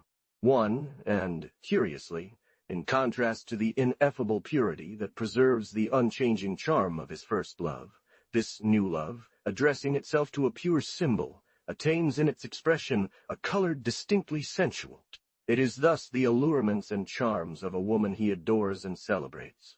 And here, one cannot help but think of the burning symbols of the Song of Songs. Note. However, it is well to note that all these passionate urges have as their actual subject only the regret or remorse of seeing philosophical concerns take in his mind, and thoughts the place previously occupied exclusively by the image of Beatrice, the struggle waged by his tormented soul, yielding to a new and irresistible seduction, the tears left by a passion abandoned, and the impulses that draw one into a nascent passion, are depicted with vibrant and painful accents that no love, lament, and painful acts has ever surpassed. And all this leaves to the figure of Beatrice, neglected for a rival, temporarily victorious, a relief of life more striking perhaps, and even more suggestive than the Platonic adorations of the Vita Nuova, and remains a no less eloquent testimony of the Vita. The real existence of this enigmatic figure, one Il Convito, canzone from Trat. Doi. There is no division to be established in this sonnet, the meaning being very clear. So, what must one ultimately think of this episode of The Lady at the Window? 2. Chapter Etzel. I said, alas. So sad in this sense that I felt ashamed that my eyes had thus strayed. The repentance the poet testifies to the desire from which he has shamefully allowed himself to be possessed leaves no doubt about the character one must assign to him. But this, I repeat, is only an episode, like others that have appeared in the flow of the poem. He has definitively rejected all guilty desires, volendo cecotto, desiderio malvagio e vana tentazione siano distrutti. He will no longer concern himself with them, but only with this blessed woman, of whom he will say things that have never been said of any other woman. Indeed, later a new image will appear, which will once again arise between him and the image of Beatrice. But this time, it will be solely symbolic. It will be philosophy. Here we leave life, and its realities to enter the realm of pure imagination.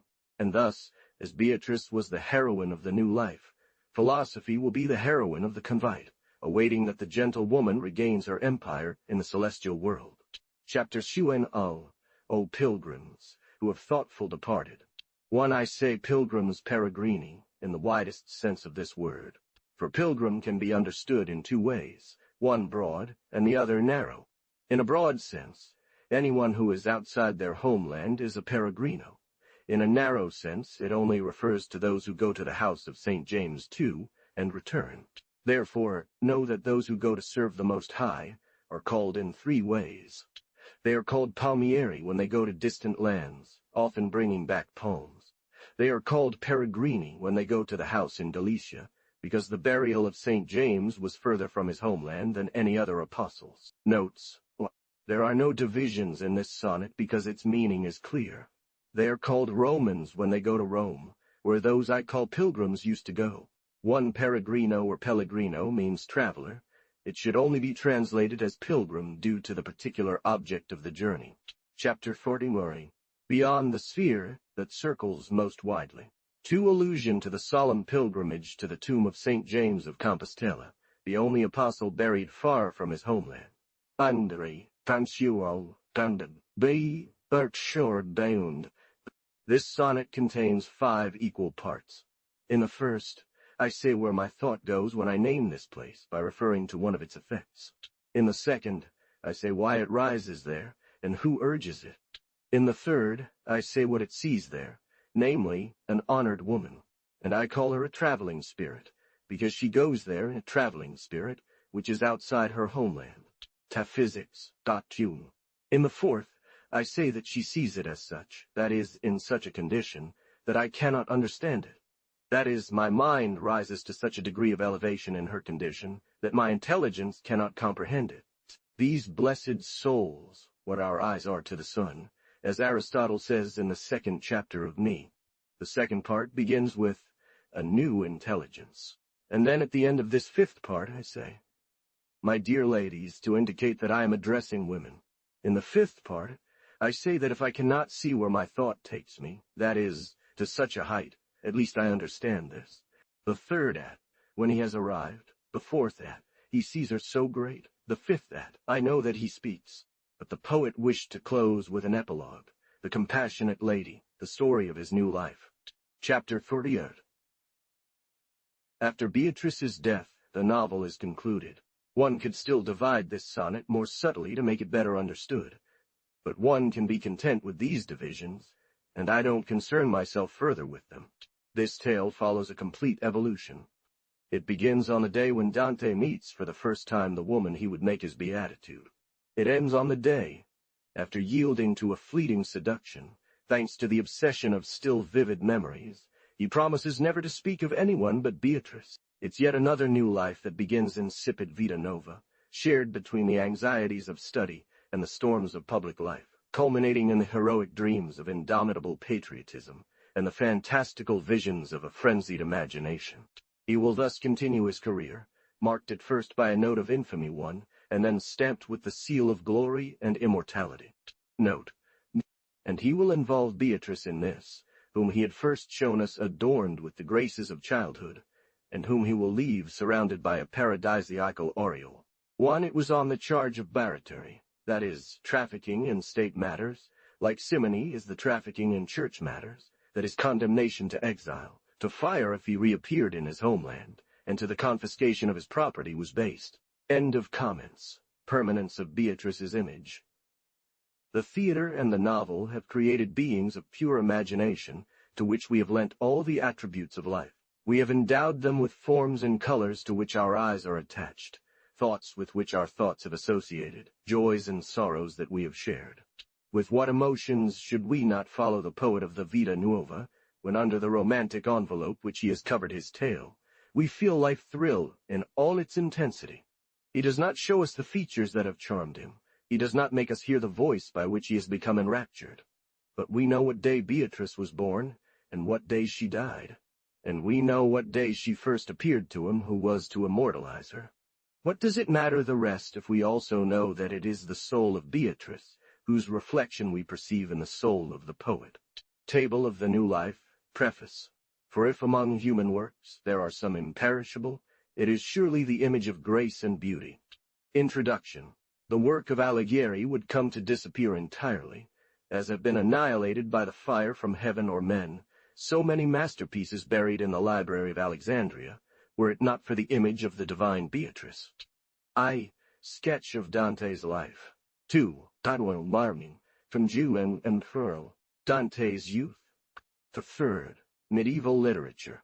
I view the Construction of the Vita Nuova. V. Characteristics of the translation. The New Life Chapter 1. Chap.1. 2. Chap.well. 3.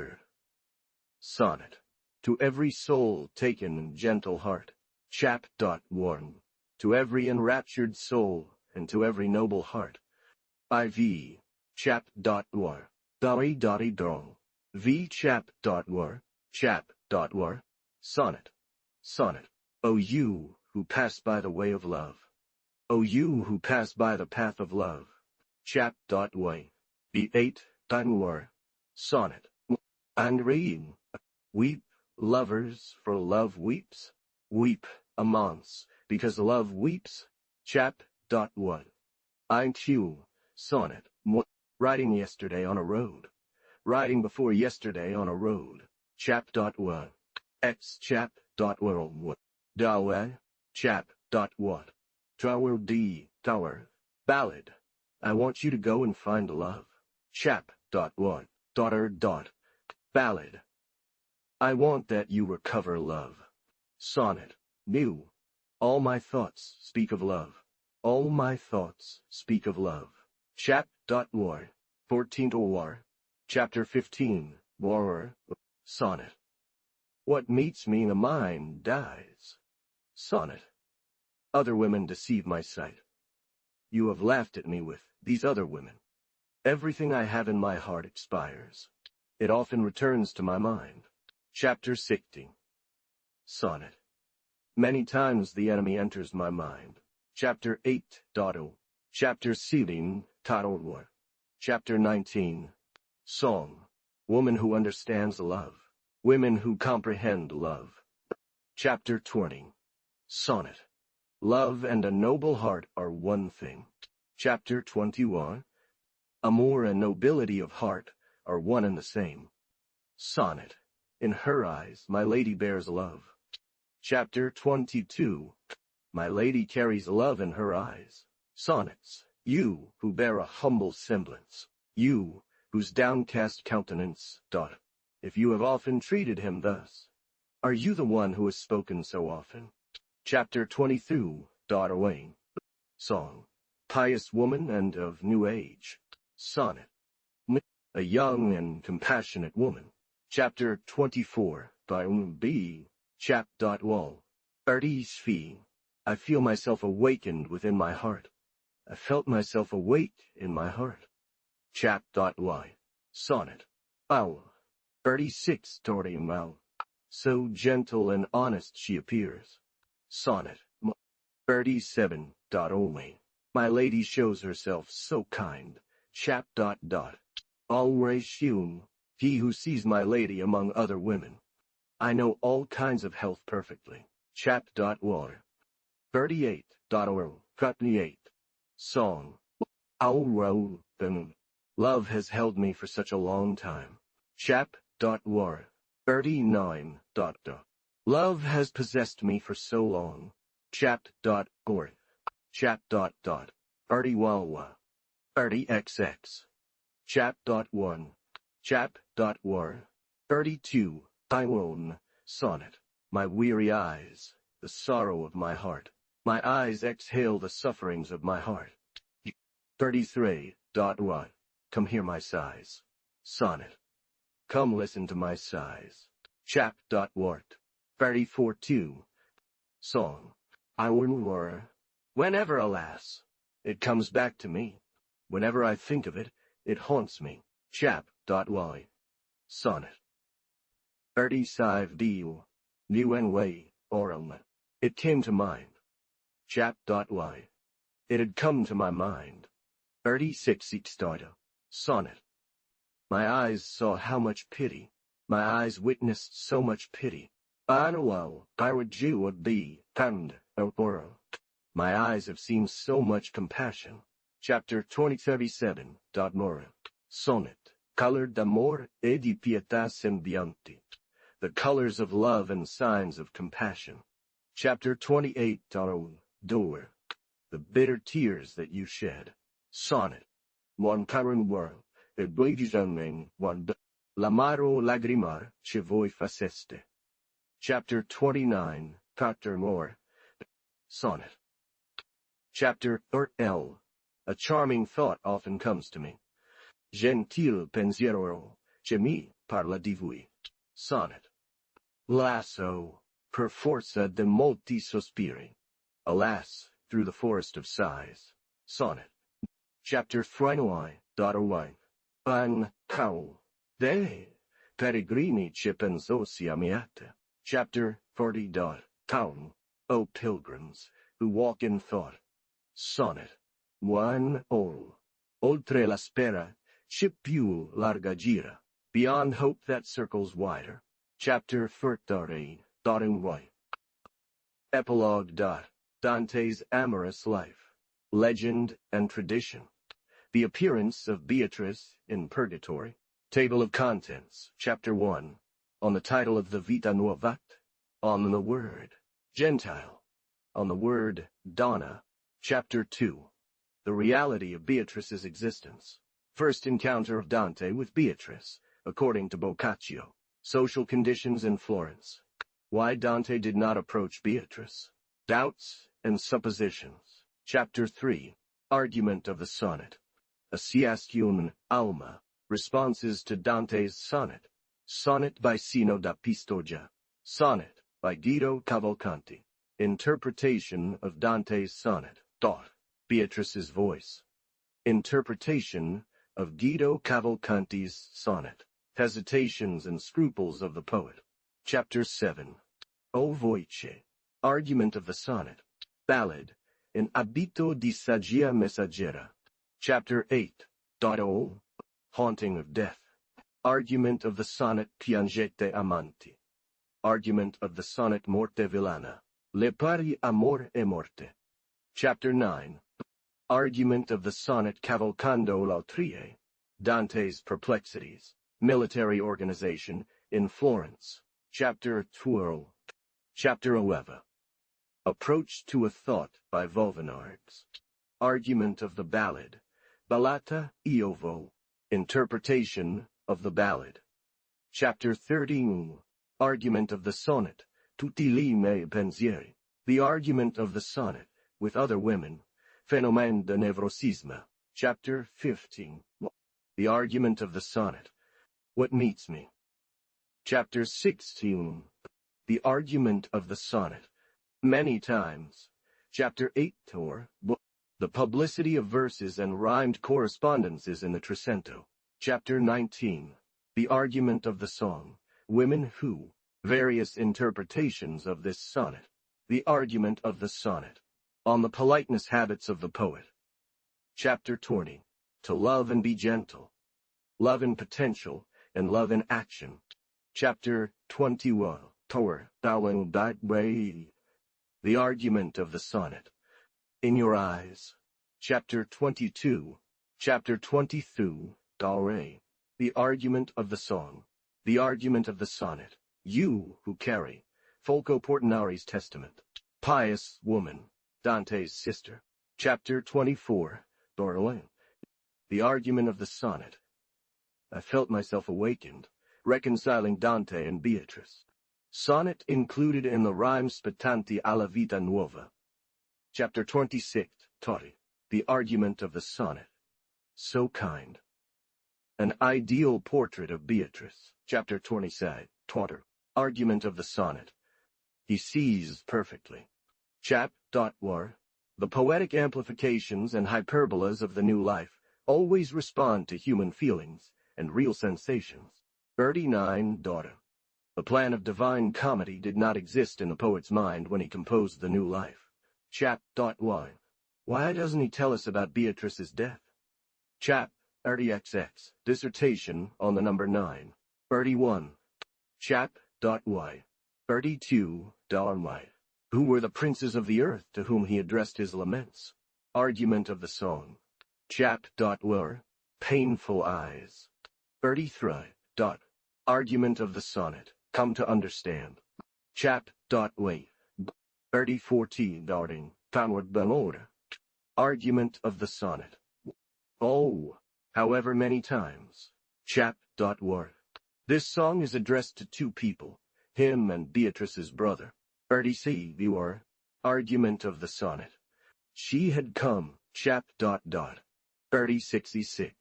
On. The sympathetic lady. Bro. Dante's repentance. His new love for symbolic philosophy. Chap. Wall. 37 Tata. Great delicacy of the poet for all that concerns Beatrice. Chapter 28 Taro, the Mormon. Sonnet. Argument. Bitter tears. Sonnet. Chapter 49. Argument. Kind thought. Dissertation on appetite or desire, and reason or love. Chapter 40. How long? Sonnet. Argument. What should one think of the lady at the window, the compassionate lady? Chapter 49. Sonnet. Argument. O pilgrim. Chapter pseudoi. Sonnet. Argument. Other hope. Chapter 40. End of. The new life. Perenity of the image of Beatrice.